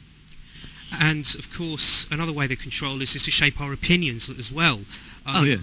TV, movies. There's one great example in your book about the movie Storming of the Winter Palace. Do you want to tell us about that? It's amazing. The concept of this comes from, this was later quantified as a concept of, what's it called? Forgive me, I've totally... cultivation theory. We'll come back to this. Cultivation theory, just briefly, is this concept that the more you watch television, the more you're likely to associate the world of television, the reality of television, as real. Okay, and so this again ties into why these kids are sort of like slightly less developed and stuff like that, because their world is not the real world. Their world is an expression of the real world, and a simplified expression of the real world. The Winter Palace thing. Basically, what happened was everybody, the Bolshevik Revolution or the Russian Revolution, and essentially this is when the Tsar was overthrown and the Bolsheviks came through, I believe under Lenin and Trotsky, and it set up the foundation of the communist state and Stalin and whatnot. People's Revolution, it was called. And essentially, one of the most important things, one of the most important events in this was the storming of the Winter Palace. And this is still talked about. One example, and this is just a silly example, but they talk about it in the young ones. I know that I'm showing my age now, but let's run into the Winter Palace. Let's get on the tables and wave bits of paper about. Okay, that's where you get this concept. Okay, and what the idea was that the Tsar and his staff were at the Winter Palace, which is the epitome it's the figurehead of the state. It's this massive, beautiful, ornate palace. And essentially, the People's Army stormed the palace, took over, massive bloody fight. They were victorious, marched all the dignitaries out, and it was a huge victory, a huge sort of event, and something that could be drawn back to as an example that could, spur on the army, just like when the statue fell in Iraq. But what came about was essentially this never happened. This event never actually happened. A few people got to the Winter Palace, and by the time they got there, essentially, there was only a few staff left, like a cleaner and that. So basically, these guys with pitchforks or whatever were screaming around the palace for hours and hours and hours and got totally lost and couldn't even find their way out. They had to be escorted out by the servants who says, "Oh yeah, no worries, mate, come on, it's difficult, come on this way." What this was doing, it was spun to be a propaganda event, and essentially two things were done. First thing, I believe it was Sergei Eisenstein staged a live recreation of it, like a sort of pantomime event, like the sort of thing that you now get in Las Vegas, like every hour at the Pirate Stadium or Pirate Casino or whatever, whereby they recreated this using actors and showed it in the way that they wanted to tell it. The massive fight, the sort of victory for the People's Army, the humiliation of the Tsar, and the overturning of this symbol. What was strange was that basically photographs were taken of this event, the live event. Later it was turned into a film called October by Sergei Eisenstein, or 10 Days That Shook the World or Changed the World. And it was again shown manufactured, and the event was shown on film. What is bizarre now is that if you go to a history book in anywhere, like pick 5 out, 4 of them will tell you that the storming of the Winter Palace was a real event. 3 of them will have photographs of the event, and the photos are taken from the film or from the stage event. But this has now become, it's so entrenched in the academia, it's not questioned by people, because what's the point? So essentially that event, which was a completely fictitious event, has now been absorbed into the lexicon of the public as an example of a real event. And that's an example of history as written by the winners. And a quote that you've got in your book from Edward Bernays, there he is again. I knew we'd come back to him again. Just read this quote, because if in case anyone is in any doubt whatsoever, from 1928, he said, "The American motion picture is the greatest unconscious carrier of propaganda in the world today. It is a great distributor for ideas and opinions. The motion picture can standardize the ideas and habits of a nation because pictures are made to meet market demands. They reflect, emphasize, and even exaggerate broad popular tendencies rather than stimulate new ideas and opinions." So there you go. Yeah, absolutely. I mean, and people again go, "Oh, come on, I don't believe that." How many people were frightened to go in the sea after they saw Jaws? Like, why is that the only thing that's on the Discovery Channel now? Sharks and Nazis? Because of the popularisation of Jaws. No one cares about sharks apart from the concept of Jaws, the shark. Okay, this is why Air Jaws and all these other documentaries, like, you know, great white sharks. Even, was it Peter Blatty who wrote the book? Even he regrets now the idea of great white sharks that he put into the mindset of the public. Because essentially it's not true. Another example is Top Gun. Basically, Top Gun is like so many Hollywood films. Basically, unbeknownst to people, there's a rule. You can approach the US military and you can basically say, "Can we use some of your equipment?" And they'll give you whatever you want on the understanding that they get final right on the script. Which basically means that anything that is taken to be offensive to the US military or paints them in a less than positive light will not be included in the film. And so essentially they've used this to change hundreds and hundreds of films that required military equipment. Or alternatively, they'll just do, the two examples are Top Gun and the Green Beret. Top Gun basically had complete Department of Defense and Office of Naval Intelligence backing. They were using all their equipment and stuff for free because it basically became a massively successful recruitment tool. Everybody wanted to be Tom Cruise. Like, everybody wanted to be Tom Cruise. If you'd be Tom Cruise, you could end up with Val Kilmer. That seemed to be the message that I got from that film. But like, maybe I was watching it in a slightly different way. But yeah, and the other one was the Green Berets, which was it was a Vietnam film essentially. And what they did this is a John Wayne film, and it was pure propaganda. Basically, join the Green Berets. You can be like John Wayne. You can be at the time the epitome of hunky Americana, and essentially what they did was they pulled a double bluff with that. They removed any mention of, because usually they'll say with thanks to the US military, with heartfelt thanks to the Green Berets or whatever. They didn't actually have any of that in that, thus to disguise it, and so it wasn't such an obvious propaganda tool. But these were both incredible recruitment aids, and like after the release of both these films, like hundreds of thousands of people went and joined up. And according to David, I think his name's David L. Robb, Operation Hollywood, the book. Yeah, that's a brilliant book. Yeah, brilliant book. He was talking about Top Gun. They actually put recruitment booths inside the cinemas when it was released. Yeah. Unbelievable. Unbelievable. Oh, wow. And it worked. It worked, apparently. So did Hurt Locker. Hurt Locker's nonsense. Like, again, that's another one where basically she must have got full cooperation from the US military, otherwise she wouldn't have been able to use the equipment. And then after it was released, the US military said, well, it's a fine film, but we don't think it's an accurate portrayal of blah, blah, blah, blah. It's like rubbish. I can see through that. Like, but Hurt Locker, that again, it was a recruitment tool because it glamorized us. I mean, I watch Hurt Locker. I know exactly what to do with a bomb now. If I see a bomb, I'll just pick it up and shake it, because that's what he did with every single one that he found. Like, find the wires and then just roughly yank it out of the sand. That's all you need to do, apparently. You don't need one of those suits. And then off the back of that, Catherine Bigelow basically got Zero Dark 30, which is another very clever double-edged propaganda thing, because it's really brilliant the way that they've done it. They've used torture in the film and basically saying, we use torture, this is what we do, and you can't do anything about it. And subtly what they're saying is it's effective. But then in the public eye, they're saying, well, we're a bit upset with Catherine for using this torture sequence because that's not really what we're about. And also what it does is it serves to normalise it, because like anything, once you've seen it a few times, anything loses its sting. Do you know what I mean? You can oversaturate something. Anything, you show it again and again and again, until you get to the point where basically you've got, what's it called? Compassion fatigue. And there was all those stories as well about her mixing information that she was getting from the Obama administration for that. Oh, she got it directly from the CIA and the FBI. Like, I mean, she got classified documents. Like, there were certain senators that were coming out saying, why is she getting stuff that we're not privy to see? And the other thing about the Zero Dark 30 is it perpetuates the myth of Osama bin Laden, obviously, because and where to start with that, from top to bottom, it's a construct. But again, that's an interesting thing. So where do we get this construct of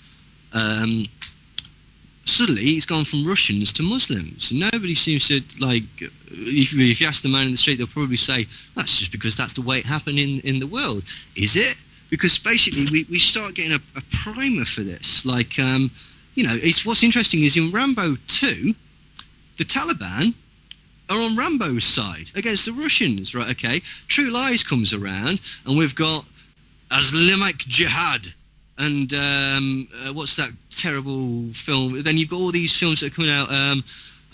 The one with Meg Ryan, where basically Courage Under Fire, where basically it's a courtroom drama, and at the beginning, basically she's been reprimanded for shooting innocent Muslims, and then by the end of the film it transpires that every single one of these Muslims, including the women and children, were armed to the teeth, and they were killing her just because they hate everything they stand for. And The Siege with Bruce Willis, and that terrible one with Kurt Russell and Steven Seagal, Executive Decision. Interestingly, the same actor who plays the Muslim terrorist in Executive Decision is the Muslim terrorist in True Lies. So there's something going on there, and if anyone needs to know more about it, just look up the name Phil Strub, S-T-R-U-B. He's the head of the Hollywood Liaison Office, and he's the one that deals with the Pentagon and Hollywood. He represents the Pentagon, basically, doesn't he? And he sits in an office with Hollywood producers, and he looks through the scripts. They do. George Tenet used to be, I think he was the head of the CIA, forgive me if I'm wrong. Basically, he now works in Hollywood as, like, just like you're saying, as the Strub guy, as the liaison officer, to draw people in and stuff like that. I mean, crikey as well. I mean, it's not just the films and stuff like that. Like, the CIA, they own publishing houses. I think that, I forget the year. In one year, they published something like 1,100 separate magazines, like for entire runs, which meant that they were something like 40 times larger than the largest legitimate publishing house in America.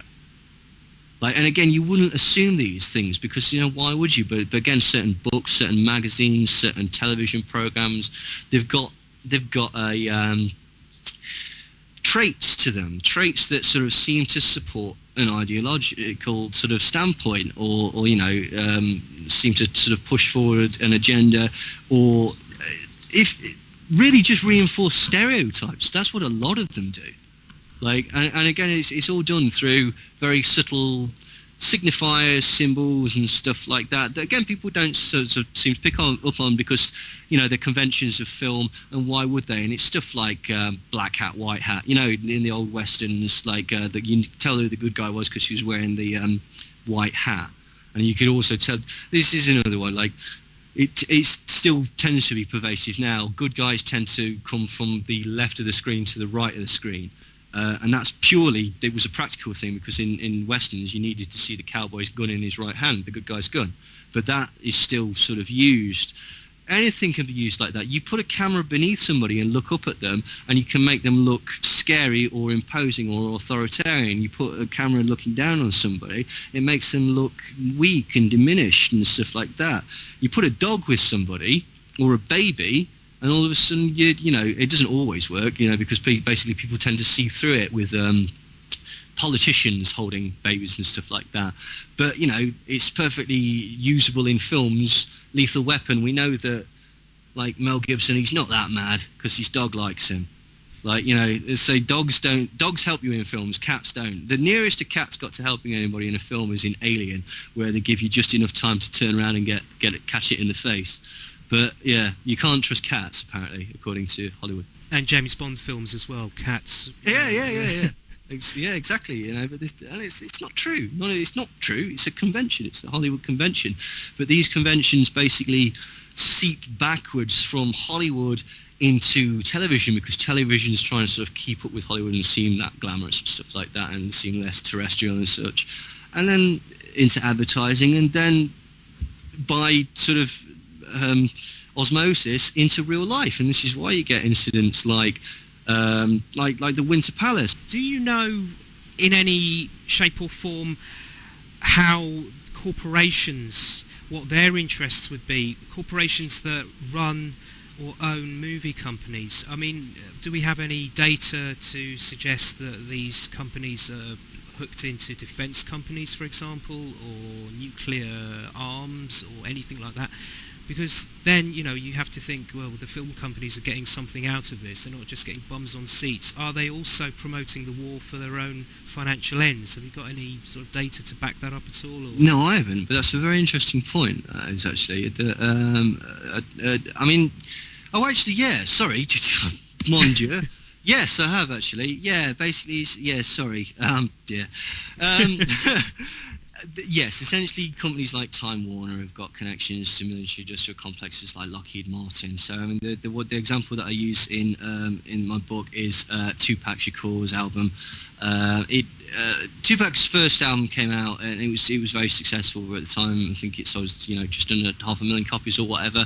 And he was on Interscope, which was part of Time Warner. He essentially had a lyric that says, we've got money for wars but can't feed the poor. And because of this, essentially, there's also a rule that means that in certain circumstances it is illegal for a company to do something that would be detrimental for their shareholders. And so they argued that basically this lyric will be detrimental to their shareholders because it is an anti-war statement, and basically they have got these octopus-like connections to military-industrial complex. So they shelved his album. I forget exactly how long. I think it was about 2 years.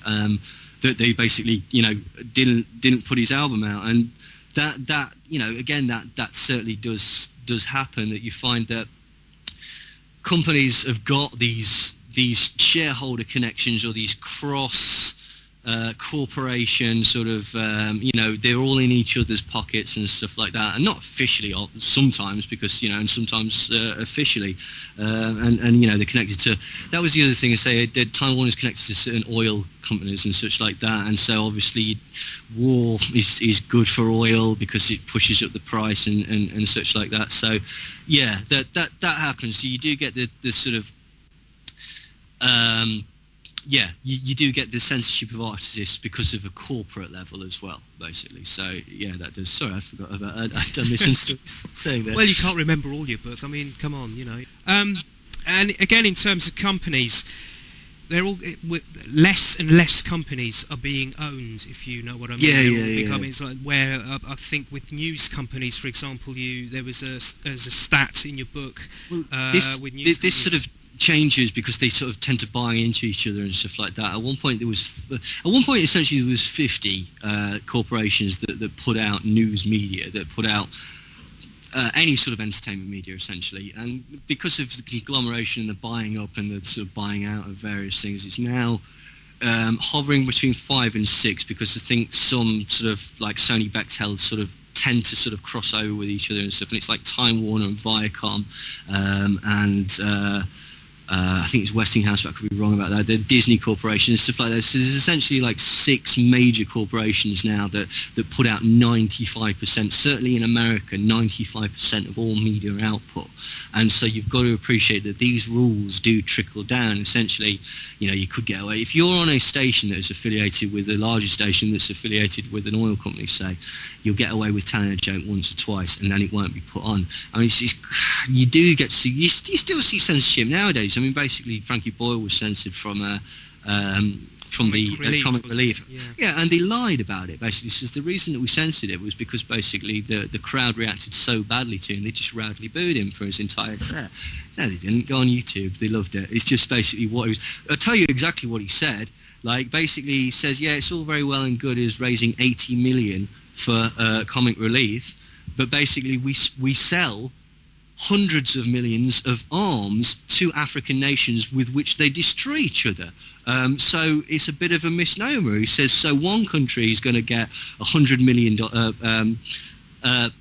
pounds worth of missiles, and it will get blown to smithereens, and the country next to it will get a visit from Lenny Henry, and both of them will be bitterly jealous of one another, which I thought was funny.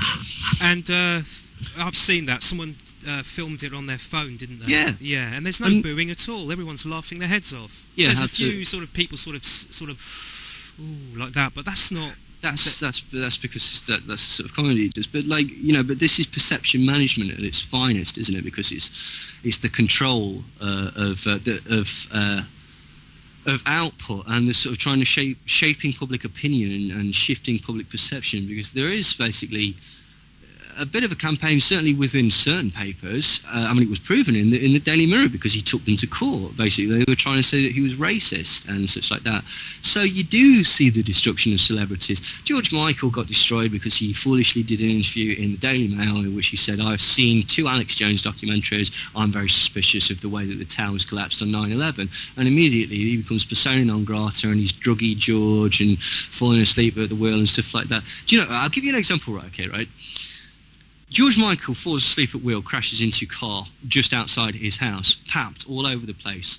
Jimmy Savile spends, 30 years going around care homes, like raping his way through every specific type of child that he can find, and nobody ever sort of like manages to do anything like that. Come on, there's a control of the media. Obviously, you know, how do some things get out that ruin people, and how do some things get out that don't ruin people? Do you know what I mean? Like, certain celebrities, if they did that, it would be portrayed as oh, look at what he's done. Crazy Boris Johnson, or whatever. Crazy Silvio Berlusconi, look at what he's done. He's a bit of a one, isn't he? He's a rogue. But if you're the Dixie Chicks, you're un-American. Or, you know, whoever's come out and said something that's slightly against the grain. I'm very surprised that Angus T...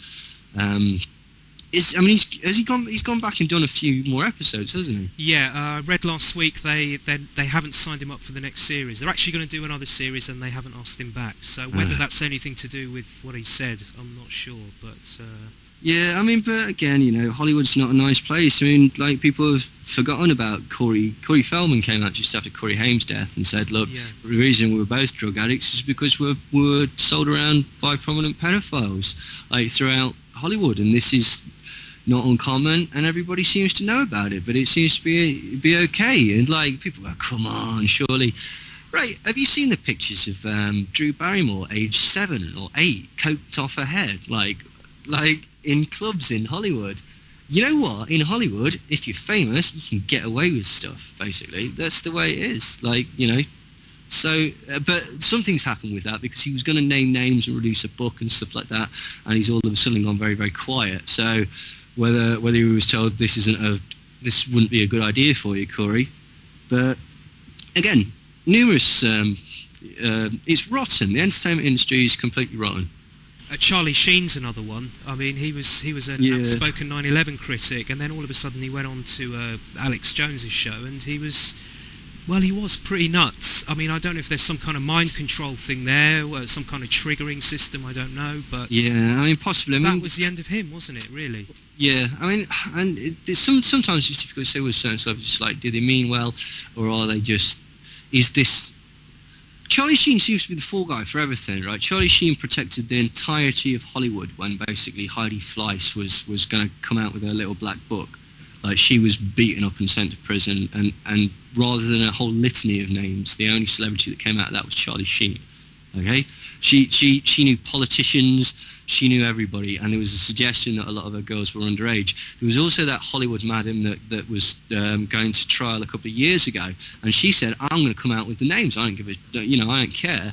And I'm not going to kill myself. And lo and behold, she was found apparently dead from suicide, like very shortly after. So Charlie Sheen, I don't know. I was always a bit suspicious about his 9/11 stuff, because he's a bit wild-eyed in it and stuff, isn't he? So it's I don't know. It's sometimes with certain celebrities, it's like they're a detriment to certain things, aren't they? Because again, you've got this ideology, this concept, this constructed sort of image of them. You know, Charlie Sheen is no doubt a very, very brilliant, intelligent person. You know, he's obviously a fine actor when he wants to be and stuff like that. I mean, not in his television stuff, obviously, but like, you know, he's not a stupid guy. So, but the image of him is a crazy, crack-addicted nutcase. You know, winning, tiger juice, all that stuff. Yeah.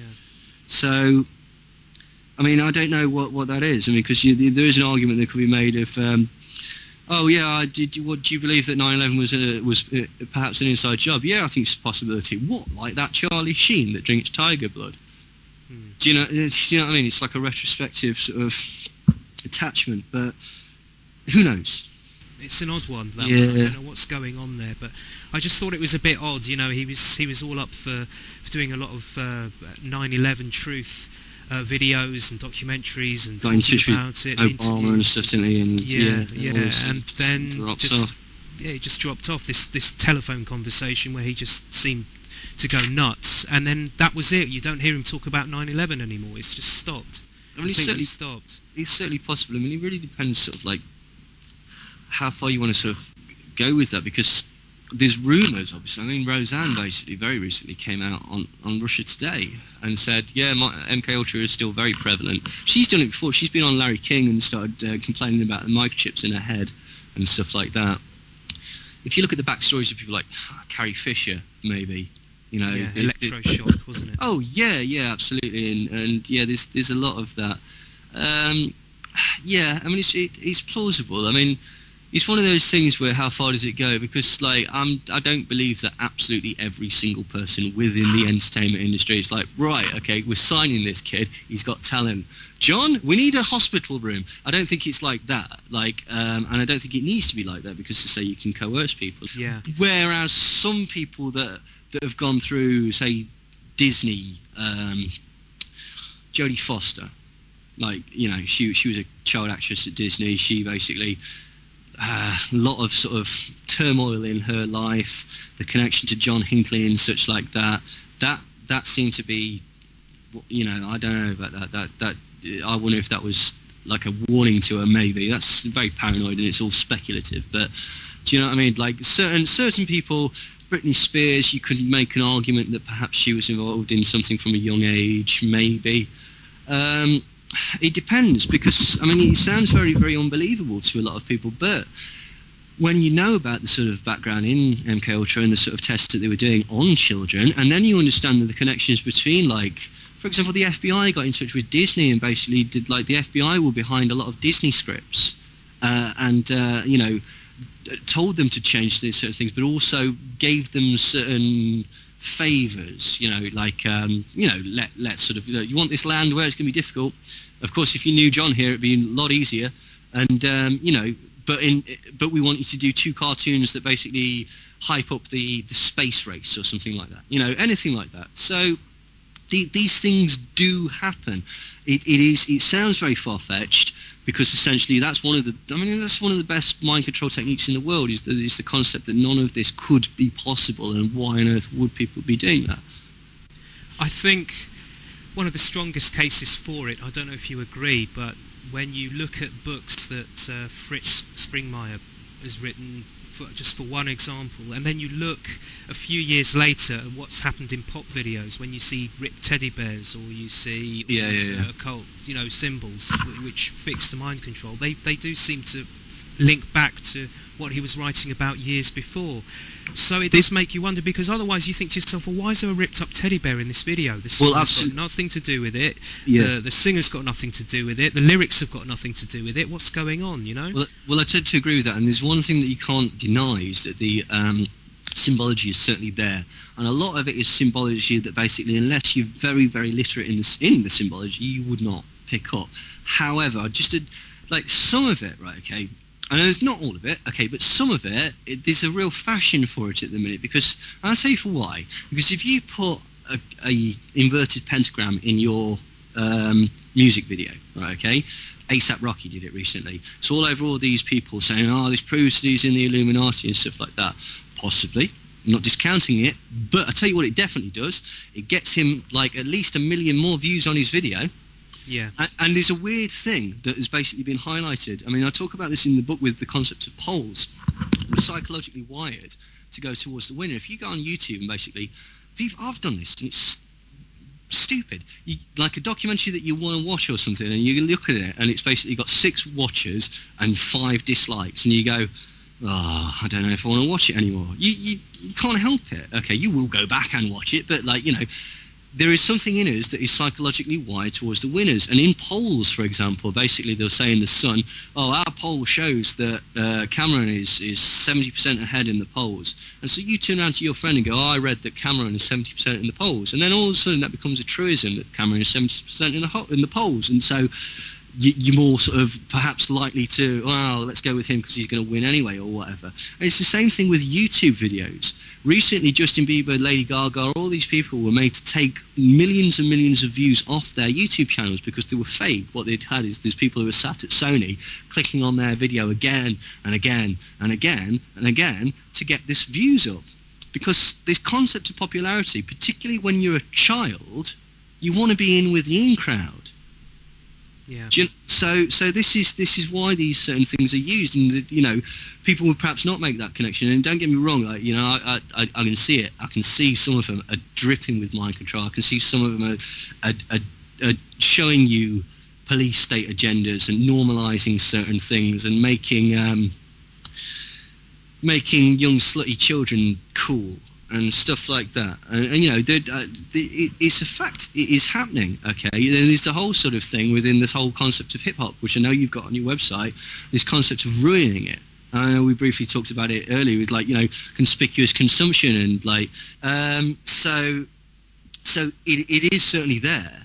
But I think sometimes people are very clever with this and go, brilliant, we'll just drop a little bit of this in because then it'll create hype around an artist. But what's interesting about that is the more hype it creates around the artist, the more artists do it, the more it normalises it, to the point where we're basically, you see something like Lady Gaga doing a ritual, sort of a mock ritual sacrifice on the MTV Awards, and you go, oh, that's quite good. It's all right. I've seen better. Do you know what I mean? And it's like, you know, it really, it deadens the senses to it. You mentioned the YouTube thing and all these YouTube crazes, all these sort of hit singles that just appear from, you know, nowhere, and they become massive hits. You know, Lana Del Rey is one example you cite in your book. Was it Gangnam Style? Was that another one of those? Yeah. Gangnam Style was basically popularised by, I found an article on it and I've lost it, and I'm kicking myself because basically the same guy that broke Justin Bieber, he's behind the success of Gangnam Style. And the secret behind both of these artists and the Arctic Monkeys and all these other bands, is Oasis as well, right, is to make it seem like it's an organic thing. Again, coming back to these prescribed roles that we've got, you know, keeping up with the Joneses, is nothing better and more damaging than the working class hero. Because, wow, great, brilliant, well done. Congratulations. Like, you know, you achieve nothing. It's like the concept of being a rebel, actually. Basically, you achieve nothing because you're not engaging, so you're not making any actual change. But yeah, basically what he does is he finds something that he thinks, this is quite good, we could make a lot of money in this. Like Justin Bieber had got, in total, he got about 10 songs out or something like that he'd actually done on a piano or something. And he got about 40,000 hits. And basically through his tentacles and sending it to people and sending it to people that own websites who put it on websites and sending it to people and put it on blogs and telling all these people to, you know, you tell two friends and you tell two friends and you tell two friends, it gives it the impression of being a viral hit. It wasn't. It was a manufactured marketing campaign. But everybody comes at you saying, have you seen Justin Bieber? Have you seen Gangnam Style? And the genius behind it is that you've got to find it because you all sent it. Do you know what I mean? Like, so, or you find it on a seemingly obscure site or whatever. And I can't remember the guy's name for the life of me. But if you Google guy behind Justin Bieber, like, that's what he does. That's how he makes his millions. He's very, very good at it. And the concept is that you create something that the people think is their own. And it's very similar to the way that it's marketed to children, which is actually what we were talking about earlier. Make it think that they've made this discovery because then it's more precious to you. Do you know what I mean? So, talking about fakes, another, again from your book, Louis Walsh, I never knew this. He's never listened to his bands that he manages, like Westlife or Boyzone. And what was it, the quote? I'm a salesman. Yeah, I'm a salesman. I want to buy what I am selling. That has nothing to do with my personal preference or something like that. Yeah. He's basically. Do you know where I got that from? I got that from Top Gear. When he does the what's it called? The car test. Yeah. He just laugh on that and basically saying, what are you listening to? Because, you know, I don't listen to that. I'm a salesman. Like, I don't listen to it. I don't like my own stuff. I'm there to sell it. And it's absolutely true. I mean, no, sorry, go ahead. I was just going to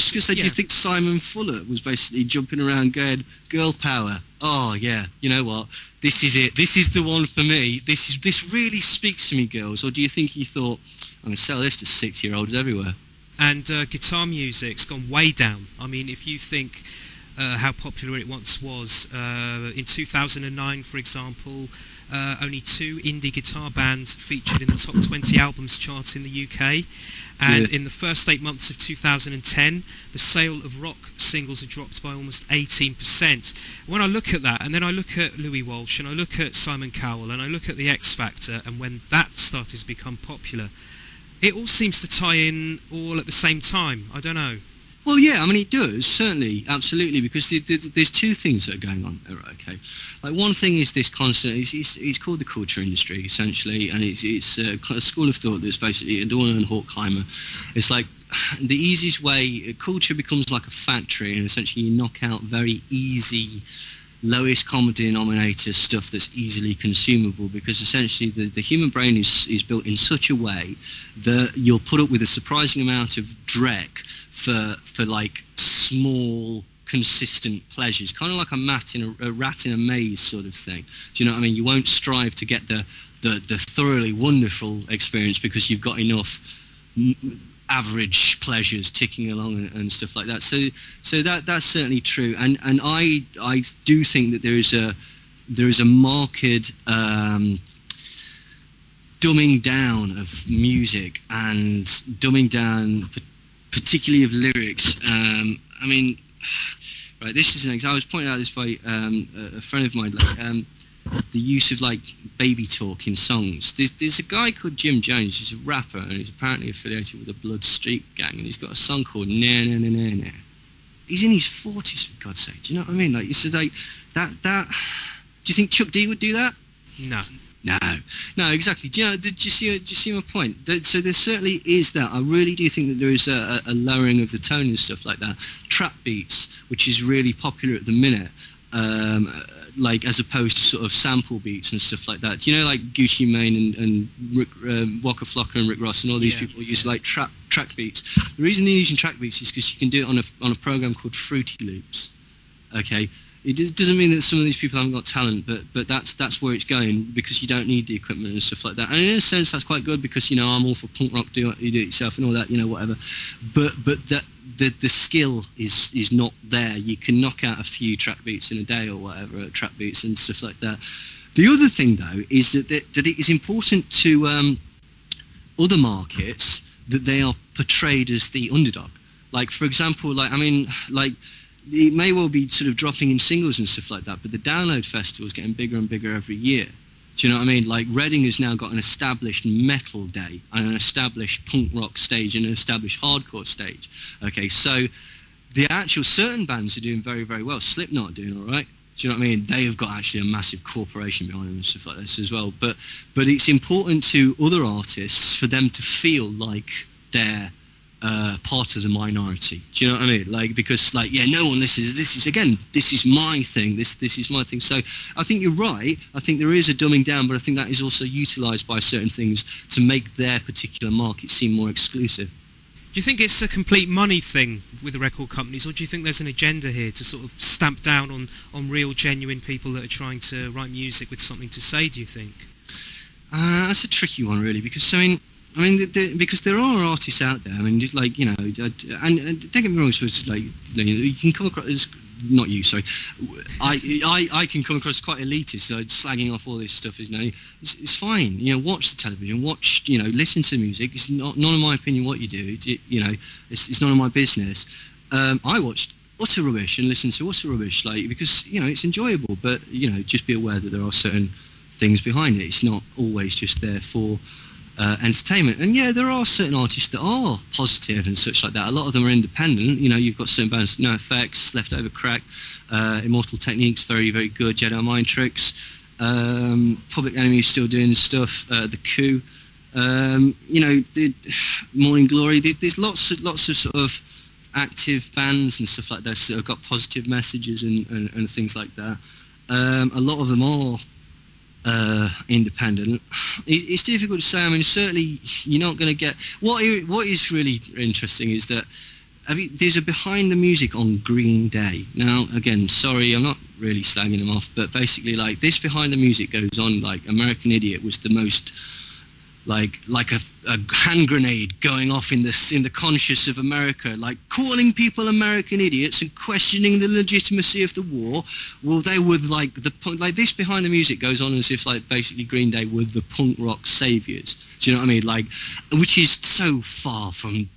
It's just nonsensical, and it's rubbish as well, because they didn't actually receive that much of a backlash. And what's beside the point, they're not actually saying anything that is that impressive or deconstructive. They're saying, "Oh, I'm not sure we should be over there, and look, people will get killed and stuff like that, and someone maybe." And fair enough, fair play to them for the go. But what's is the way that was framed as this is the most impressive thing, almost to disguise the fact. Well, no, it's not true, because you can go on YouTube and you can find like people doing speeches that are far more effective or expose far more of the seamy or underbelly of American society, stuff like that. And at the same time, SFH, this ska band, brought out a song called 9/11 was an inside joke that basically talks about the job. That's impressive. Green Day saying don't want to be an American idiot controlled by the media. Brilliant, good, nice start point. But to me, certain bands like that, and again, I like Green Day and I like System of a Down as well, right? But some of their politics, it's kind of like Lady Bird first book of politics, and it's a good thing, it's a good start point, you know what I mean? But essentially a lot of the politics is I wish people weren't horrible to each other, which is a valid point, and I admire people for making that point, but there are more effective messages that perhaps could be heard. So do you think these bands are put in front by the major record companies because of the fact that they're coming out with these, as you say, ladybird doctrines, at the expense of other bands or artists that are on the sidelines that should be given a major deal but aren't, but because they're saying something a lot stronger and a lot more articulate and a lot more toxic, do you think? Absolutely, I do think that, and it's portrayed as this is dangerous. Come on, kids, do you want to be a rebel? Listen to this. Do you know what I mean? And so I certainly do think that is the case. But I mean, it's very, very difficult because, I mean, just going back to sort of the people are not who you think they are and stuff like that. Joe Strummer, who I am an immense fan of, is the son of a Turkish diplomat, an English diplomat, ambassador to Turkey, and privately educated. The drummer from Crass, whose name Harris Ratter, he came from money. He admits it in a documentary called "The Day the Country Died." Does that make them any less potent? Difficult to say. So difficult. Yeah, they could be rebelling against their parents. Of course they could, and in some cases that certainly is the case. I'll tell you where they weren't rebelling against the parents is all the Laurel Canyon bands. Exactly, and I was going to ask you about that next. It's unbelievable when you stack up all those names and all the connections back to the military and intelligence and whatever. Yeah. Do you want to go into that? Yeah, cool. I mean, I think what's important to say is that basically a lot of this it comes from the research of a chap called David McGowan. I would thoroughly recommend that everybody reads his sort of. It's called Inside the LC, the almost true story of the Laurel Canyon, and there's also a very good book about it called Acid Dreams, which talks about the connection of the CIA to the LSD craze. And that's what I've sort of managed to do, sort of mash the two bits together, because not only all the bands that were tied into the sort of hippie era and the sort of so-called anti-war movement and proto-political youth movement came, the majority of them, came from the military-industrial complex, which we'll go into, to give you a few examples in a second.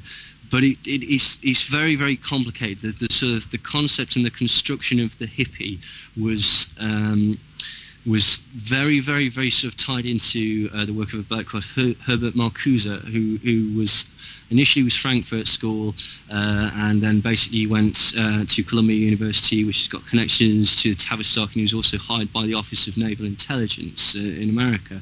He produced a book called Eros and Civilization, and another one called, I think it's called The Incomplete Man, but I'm almost certain I've got that wrong. And essentially he gave the moral justification for the moral and the ideological academic justification for lots and lots of promiscuous sex with people. So that was an involvement of it.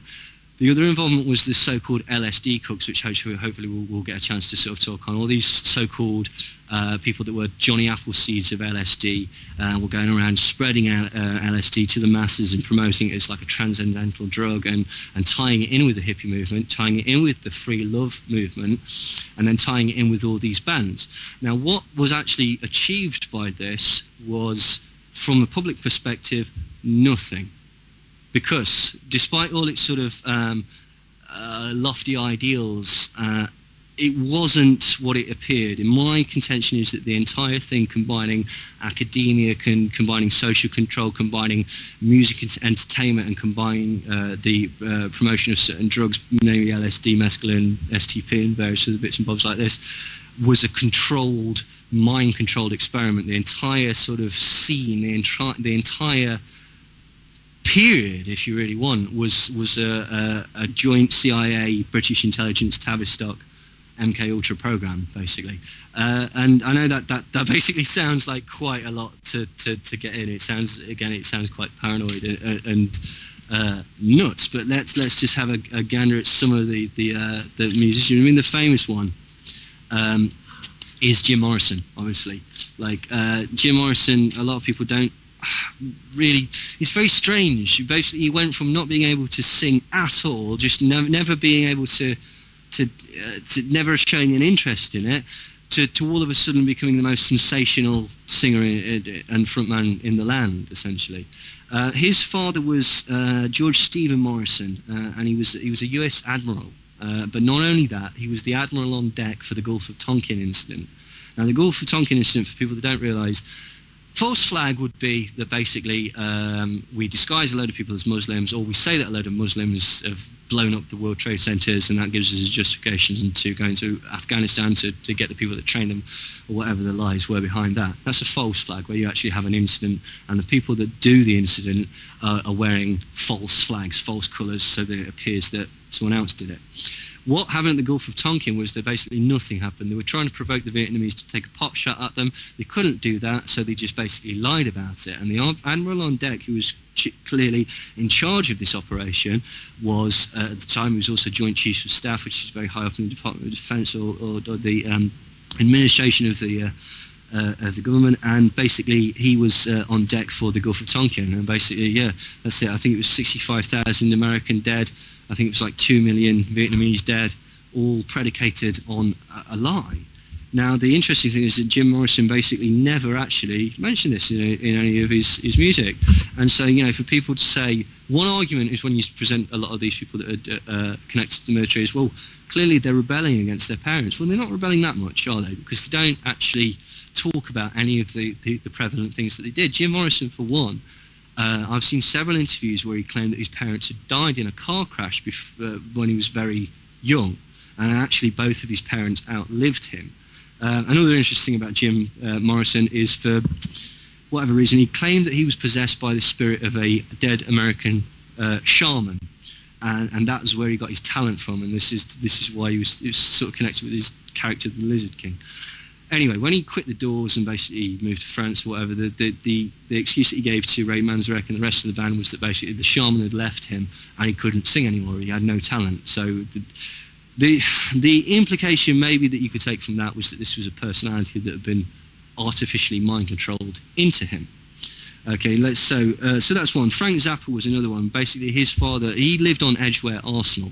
Now, Edgware Arsenal it's like Porton Down or the one in Maryland, Fort Detrick. It's an experimental chemicals laboratory, and it deals with like ballistic missiles and all these sorts of stuff. Particularly Edgware Arsenal, like MK Delta was one of the projects that dealt with like poisons and things like that. And it turned out that I believe it was Edgware was keeping like deadly and completely illegal, like war crime level of illegal stockpiles of like of blowfish poison and stuff there, basically. So yeah, it's not a nice place. What was the other things? He married Adelaide Gale Sloatman, and basically she came from a military family, and also I believe she also went to the kindergarten with Jim Morrison. What's strange is that Jim Morrison, Adelaide Gale Sloatman, who later went on to marry Frank Zappa, Papa John Williams, and Mama Cass, and I believe Joan Baez, not Joan Baez, the other one, Joni Mitchell, I believe. Mitchell, yeah, I believe they all went to the same school. Wow. So yeah, coincidence, isn't it? And then they all turned up basically in Laurel Canyon at the same time. And Laurel Canyon was like, there was two areas. Laurel Canyon was the sort of canyon in California, and Haight-Ashbury was the district of San Francisco, which is just a bit south down the coast, I believe. Although my geography may be incorrect. And essentially what happened was Laurel Canyon was the precursor to the hippie movement, which then sort of exploded into the public consciousness in Haight-Ashbury. But I mean, I'll just go through it because, like I say, I'll just give a list. Like Joan Baez, her father basically worked at Cornell when MK Ultra was going on. She claims to be a victim of ritual abuse. Papa John Phillips, he was married to Susie Adams, a descendant of founding father John Adams. His mother worked for the federal government along with his sister, who worked at the Pentagon for 30 years. Mackenzie Phillips, which is John Phillips' daughter, basically, she came out and said that her father had an incestuous relationship with her for about 10 years, starting when she was 19, and at one time he'd actually paid for her to abort a child of his, an incestuous child. Whether this is true or not, I don't know. Cass Elliot, obviously her family's connected. Cass Elliot, some people talk about this. The Mamas and the Papas were friends with the Manson family. The Manson family is something that is also a keen interest of mine, and it's very, very strange because I am of the contention that essentially, I don't know whether it was set up to be the death knell for the 60s, but I think that certainly after the fact, the Manson family, which is, again, it's a bit of a misnomer, but the concept of communal living, the concept of the hippie was forever tied to Manson. And again, this was done through the trial, and this was done through certain films like I Drink Your Blood, and all these other things that came out. One particular quote that's from that particular film is, "Let it be known, brothers and sisters, that Satan is an acid head, so let's all freak out." And do you see what I mean? So it's it's this concept.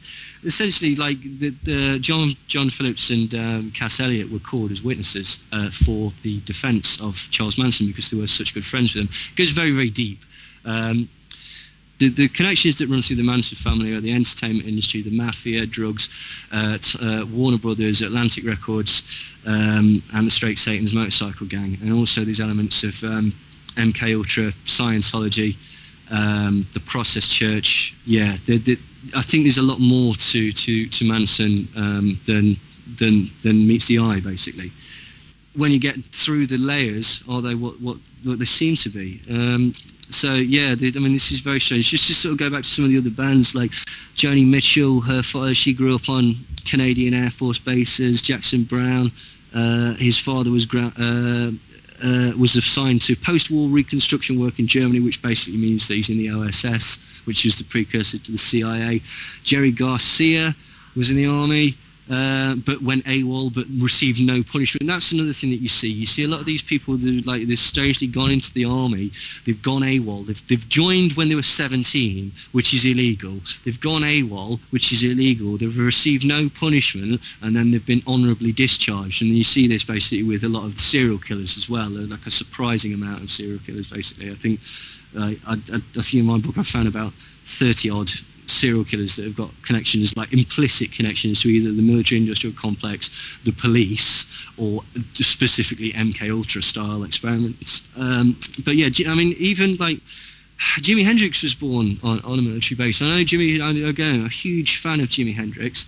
And I know that basically he purposely broke his ankle so that he could get out of the military. I know all this, right, okay? But it is interesting that another military family has got the sort of break. What a lot of people don't know is that basically when Jimi Hendrix first came to England, when he was first performing in London, he'd sort of bought the American propaganda that the Vietnam War was necessary because of the communist threat, essentially from China, is what he thought. There's a very famous documentary. There's a great documentary charting his life, and a few people say, yeah, no, he did. He thought this at the beginning. We thought that was really weird because he was such a bright guy. Do you know what I mean? And everything else, but this one particular thing, and he had to be turned around to it. I mean, Frank Zappa was actually a vocal supporter of the Vietnam War and described himself as a conservative Republican.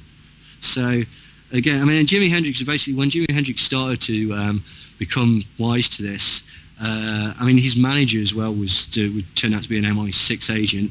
I can't remember his Michael Jeffrey. That's it. He turned out to be an MI6 agent, and he blatantly murdered Jimi Hendrix. Like, the autopsy shows that he was murdered, and he actually admitted it to more than one people. Michael Jeffrey. I mean, like, what's interesting is that Hendrix died very shortly after he started espousing. He did 2 benefit concerts for the Black Panthers. That's it. You're done. Tupac was supporting the Black Panthers before he was murdered. And I understand the concept of COINTELPRO. Right, okay, counterintelligence programming. This was not just used against. This is the point. This was not just used against peace activists and stuff like that. I mean, sorry, I skipped ahead. The whole point is that the bands, like, for example, the Grateful Dead were CIA agents. There was an FBI memo that basically says that they are agents of the CIA, and the whole point of them is to draw kids away from politics and to move them towards drugs and mysticism. So this is the whole point of these bands, is to give you the concept that basically, like Green Day, okay, I'm not having a go at Green Day because they don't know that they're doing it, but it's presented to the youth as, you want to get your rebellion against the government, come here, buy it here, come and see these bands, and actually they're not stating anything that's that revolutionary, really, and so this is why it happens, basically.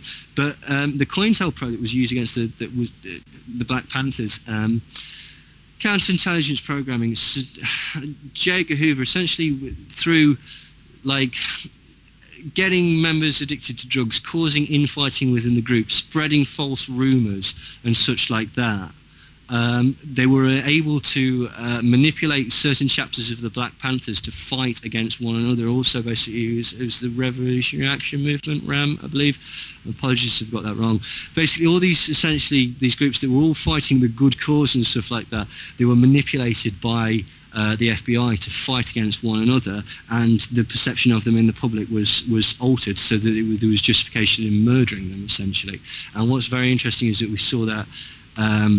We do see that with music. I mean, the best example, John Potash talks about it at length in his book, and it's also in my book, the concept of the East-West rivalry between rappers, specifically between Tupac, who was a prominent activist and we've just explained was connected to the Black Panthers, and essentially against Biggie Smalls, Nas, Mobb Deep, and a few other people in New York. I mean, it wasn't, even if you look at the artists at the time, basically, it wasn't as serious as the media created it. Do you know what I mean? And then the media manipulated the whole thing. But this is the thing. This is the prevalence of all these things, and you've got to realise that entities that like entertainment, there are agendas around it, and so there are controlling mechanisms that are used to prevent other people from actually getting a message out that is contrary to that of the powers that be, so to speak. And in your book, you mentioned Vibe magazine, and they had a pretty sort of instrumental role in that. That's the complicated issue. I mean, Vibe magazine was essentially the one that basically hyped up this East Coast, West Coast hype. They also were very prominent in promoting Death Row Records, which Tupac went to after he was released from jail on very, very spurious reasonings. It transpires that Vibe magazine has got certain financial streams of revenue that come from the CIA, and it also transpires that certainly would appear that Death Row Records did as well. And again, like, I'm sorry, I really like The Chronic, I really like Doggy Style, but hear me out. Death Row Records was financed, one of the main people that, like, there's a documentary called Welcome to Death Row. They talk about a bloke on there called Harry O. Now, Harry O was one of the major importers and distributors of cocaine. He dealt directly with the Medellin and Freeway Ricky Ross. Now, Freeway Ricky Ross is out of jail at the minute, and he was the person that basically popularized the method of making crack in a microwave. So, like, or on a stovetop as well, so you can do it like that. So he was one of the people that was instrumental in making cocaine into this prevalent street drug. He basically has now come to realise that the connections that he was being hooked up with these Nicaraguan drug peddlers were exactly the same Nicaraguan drug peddlers that were in bed with the CIA due to the Iran-Iraq-Contra thing. So here we go. It's a very complicated thing. Essentially, this is all proven in Dark Alliance, which was I've forgotten the guy. The journalist was murdered. Dark Alliance, brilliant book that exposes this. So essentially you've got Vibe magazine fomenting this East Coast, West Coast rivalry, also this concept of Death Row Records and this concept of gangster rap, which paints an image and an ideology in two senses. It's a new set of heroes for sort of inner city youth, and also it paints a picture for conservative America or conservative whatever of basically this is what this character is. So suddenly basically you can quantify baggy jeans, blue rags hanging out the back or whatever, which, like, of course they've got gang affiliations and stuff like that, but all of a sudden they become fashion.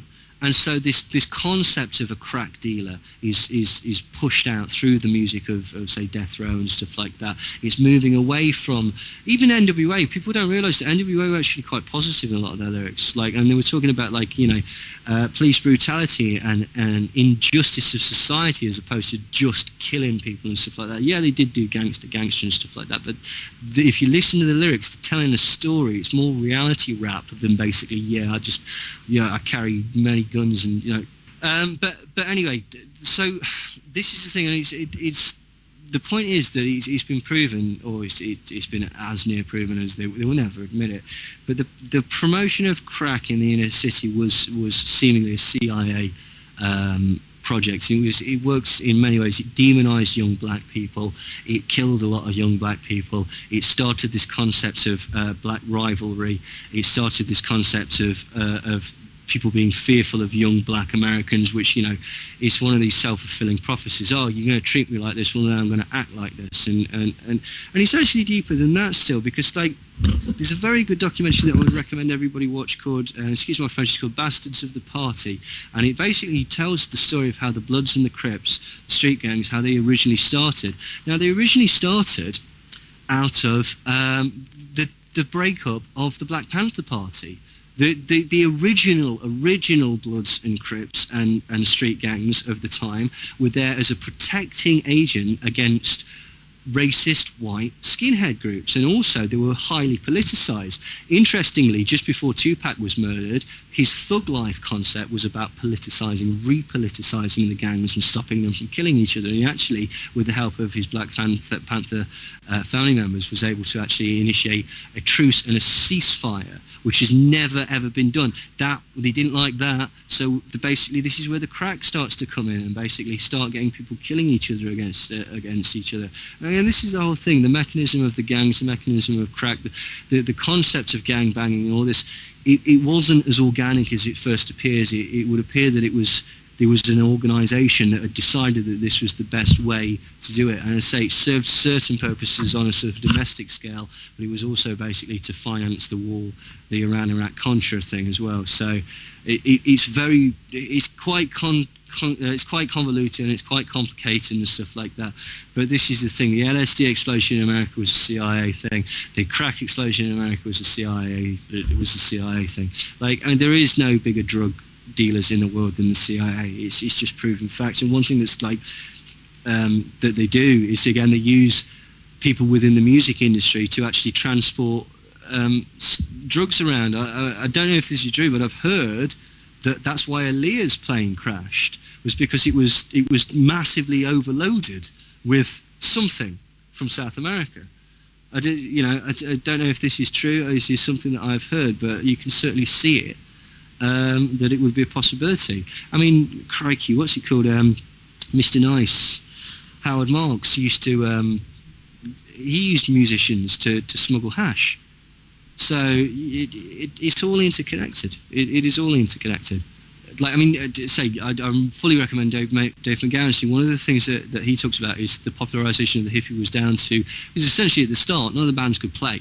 They were crap. Like, they really couldn't play. They certainly couldn't do the Byrds certainly couldn't do the harmonies and stuff like that. A lot of the Byrds and the Doors didn't play all the songs on their first albums and stuff like that. So it was down to a group of people called Vito and the Freaks, who essentially also remarkably similar to the Manson family, actually, and again, remarkable connections to military-industrial complex in the family members and stuff like that. And they'd turn up, and they were like the proto-hippies, because nobody knew what a hippie was, but they were into sort of free love and big, weird beads and, you know, dressing like the quintessential hippie. In fact, Franzo, one of the guys whose name escapes me, was basically, his photograph was used. It was one of the ones that was sent around when people were being sort of taught about the hippies. It was on like publications, magazines and newspapers and stuff like that. And it transpires that he's related to some sort of European royalty or something like this. It's like, but basically they popularised it because people would go and see them dance, and the sensational sort of event that was happening, rather than go and see the bands, because as I say, at the time the bands weren't particularly good, and by the time they got to be good, you know, the audience was already pre-built. So yeah, I think particularly the hippie movement is used to move people away from politicisation, and I think that's the same thing with the gangster rap movement. And I say I'm not criticising it because I'm a huge fan of the genre, to be quite honest. But yeah, you know, and at the minute I think it's very, very prevalent in pop. I think pop is being used as basically conspicuous consumption by products and to sexualize children, essentially, like younger and younger and younger, because sexualization it goes hand in hand with selling stuff, because, you know, to make yourself more beautiful, more available, whatever, you're going to need to buy some stuff. Do you know what I mean? So it is interconnected with that as well. But there is a sort of underlying pervasiveness of paedophilia, and that is very sort of vital. It can be very vital in mind control, because essentially it's easier to cause dissociation of the mind in a very young child than it is in an adult, because they don't have the mental capacity to deal with it. And also, once you've done it, you can build on it, and so that's essentially why that tends to happen. And I think you've also got to be really sort of wary. So I think the ecstasy thing was strange in England, like, as well, the way that it sort of, you know, football hooliganism stopped because everyone was going to raves and taking pills rather than and hugging each other, which is an incredibly, right, that's you know, getting a group of football hooligans to take the shirts off and hug complete strangers, that's quite an event. Do you know what I mean? Yeah. And I don't think they could have that, so the quality of the drugs goes down and stuff like that. I mean, people like ecstasy, MDMA, it's not a new drug. It was used as a sort of truth serum initially, and I think it was also used in some sort of medical sense as well, something to do with circulation. But basically, yeah, you know, so it falls into that arena of mind control drugs, certainly. I mean, LSD obviously does, mescaline and peyote mushrooms and all these sort of things. They were used, like, by the CIA. Say, like, Timothy Leary, who's considered as made to be like a hero and the original acid guru and whatnot. He got turned on by Michael Hollingshead, who was an MI6 agent, Frank Barron, who was a CIA agent, and Ronald Stark, who was a CIA agent, seemingly at the behest of Aldous Huxley, who was acting on behalf of the Tavistock Institute through Berkeley University. So, you know, and Timothy Leary's proudly said in his memoirs and all sorts of things, yeah, I was a CIA agent. I was a witting asset of the CIA. I like the CIA. The CIA are better than the KGB, so I thought I'd work for the CIA. And the other thing is that basically, Timothy Leary's, he then moved to the Hitchcock Mellon estate as well, and they're like one of the banking scion families, you know what I mean? So, like, again, military industrial complex, the elite crowd and such like that. And this is where he was able to continue his experimentation. And then obviously Brotherhood of Eternal Love has got connections to the CIA, and they're spreading the LSD out. The other people were sort of like Owsley Stanley and Alfred Hubbard, both who had connections to the CIA. So yeah, I think that there certainly is. And then when you see certain things like the collapse of, say, drum and bass or garage music in England, I very much wonder, because you hear a lot of stories, like, yeah, I don't know if you remember, like, Side Crickles, that garage becomes a new sort of urban youth movement in England, and all of a sudden you can't go to a garage gig because you get shot. Now, I know lots of people that went to garage gigs and none of them were ever shot. So again, you've got to wonder whether that's just the sensationalism of the media, because they love a nice sensational story, and there's nothing better than a bit of ooh, like Think of the Children, which you see with absolutely every new musical thing. Or is it to basically ruin its potency? And they're saying the same thing about the Pogues as well. Like, don't go see the Pogues. Pogues are pro-IRA and stuff like that. It's like, come on, man. Like, but yeah, this is it. It's used like that. And then often certainly what happened with punk was that basically you had the initial glut of bands, Clash, Damned, Sex Pistols, and Generation X, maybe. And, they're doing their sort of things, and they've got a sort of original message. And it's the thing about the sort of those particular buzzcocks as well, none of them look like each other. Do you know what I mean? They don't look like what you would consider a punk. And then by the time Sid Vicious has come in, they're basically black leather jacket, black spiky hair, chain with a padlock around your neck and stuff like that. It becomes a commodity that can then be sold. And before that you had the sort of like ridicule of punk rockers and stuff like that by using this heightened concept of mohawks and stuff like that. And then that becomes absorbed, and then all of a sudden to say that you're a punk, you've got to wear tartan bondage trousers and have a pink mohawk. But then all the bands that are coming out at that point, the sort of second wave of punk or whatever, all they're saying is, I'm a punk band. And what they're talking about is the signs and signifiers that they've got from the mainstream media. So you get songs like 100 Mohawks and stuff like this, and do you know what I mean? Like, got my bondage trousers on, blah, blah, blah, blah, blah. That's not what punk is. That's the concept of punk. So the difference between punk and the hippie movements is punk was organic. You think that was a grassroots thing? I think at the start it was. I think a couple of the bands were. Like, I don't buy this Sex Pistols were a manufactured band, because that basically just doesn't. Like, they spent years, about a year basically rehearsing at London Road and stuff like that. So, like, I don't buy that. I understand to say that Crass have got the establishment connections. I understand that the Clash have got the establishment connections, but. I think all of them was. I think some of it was certainly. Woody Guthrie, you could argue, was basically protest songs and stuff like that. So there is a. It came out of folk, really, didn't it? The Laurel Canyon thing. So yeah, there was an organic thing, but this is the point. The second it gets too potent, somebody will jump on it. And there's two ways of looking at it, right? Okay, you can look at it in a sort of fairly sensible economic terms and go, right, okay, we can sell shed loads of that. But at the minute, it's very niche. So what we need to do is we need to soften off the edges so that we can sell it to a broader audience. And that's perfectly reasonable, and it's not even that sinister.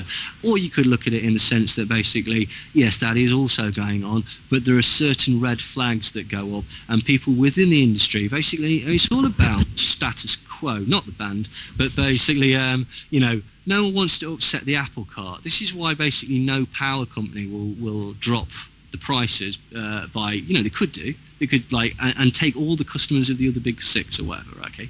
Why are they not going to do that?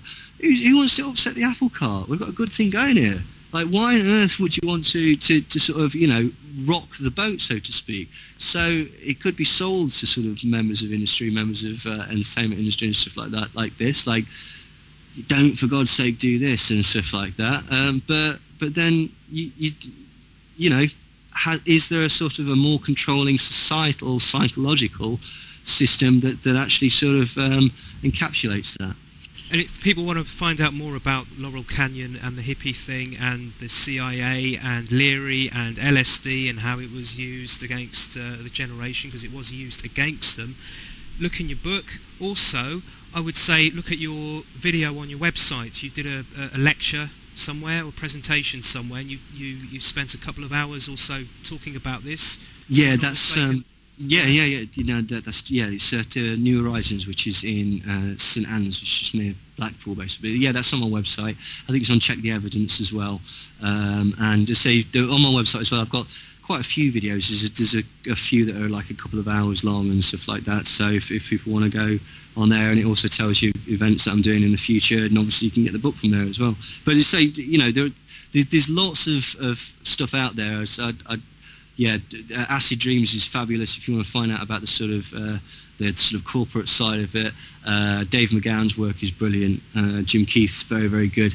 So there's lots of different things out there for you. Okay, do you want to tell us about Volume 1 of your book? Yeah, sure. I mean, Volume 1 is essentially, it's more about MK Ultra and a little bit about the Tavistock as well, because basically the sort of the ideology of the Tavistock, we spoke about earlier, the sort of future shock and stuff, that it seems to be like a societal version of trauma-based mind control. But the first volume, it deals with all the sort of the history of MK Ultra and the couple of projects that were before it, and it deals with the various techniques that were used, druggings, hypnosis, the use, all the various doctors that were involved, the use of electroshock, psychic driving, where it was used in like London and Canada and places like that. And then it goes on to sort of congressional testimony of proven admitted victims of mind control. It then goes on to examine some people who may very well have been mind controlled, and then basically it sort of rounds up by looking at the Phoenix program, which is, the Phoenix program was essentially, it was used in Vietnam, and they were killing civilians in particularly gruesome ways, like very, very gruesome ways, and then leaving no trace of them being there to demoralize the civilian population, so that they would clamor for the army to stop fighting and stuff like that. And it was all mental stuff, like cutting people's heads off and shoving them in their stomachs and stuff like that. And basically the contention that I make, and again is some is drawn from the work of Dave McGowan, is that basically the methodologies that were used in the Phoenix program were almost identical to the methodologies that were used by certain serial killers, and that the serial killer explosion, so to speak, basically started almost exactly when William Colby from the CIA, who was heading up the Phoenix program in Vietnam, came home back to America. And so the suggestion is made is that basically serial killers are like a Tavistock style traumatizing event on the psyche of the general public, and thereby utilizing often mind-controlled subjects, they can basically use this to inflict traumatizing shocks onto the population at large. So that's Your Thoughts Are Not Your Own, Volume 1, Mind Control, Mass Manipulation and Perception Management, and Volume 2, which we've been talking about today, which is Marketing, Movies and Music. Where can they get this book? Website, right. Presumably? Yes, you can get it from my website, which is neilsandersmindcontrol.com. You can also get it from David Icke's website, davidicke.com. It's in the book section there. You can also get it at richplanet.net, which is Richard D. Hall's program. Richard D. Hall's website, which is excellent, which everyone should watch that show as well. So they're the three websites you can get it. You can also get it if you come and see me live. I'm doing Truth Juice Birmingham, 11th of June. I'm doing the Truth Juice Gathering. I'm doing Unexplained in Margate on the 22nd of June. So if anybody, but these are all on my website as well, and I've also got a Facebook page. So if anybody wants to sort of get in touch, ask me any questions or anything like that, feel free.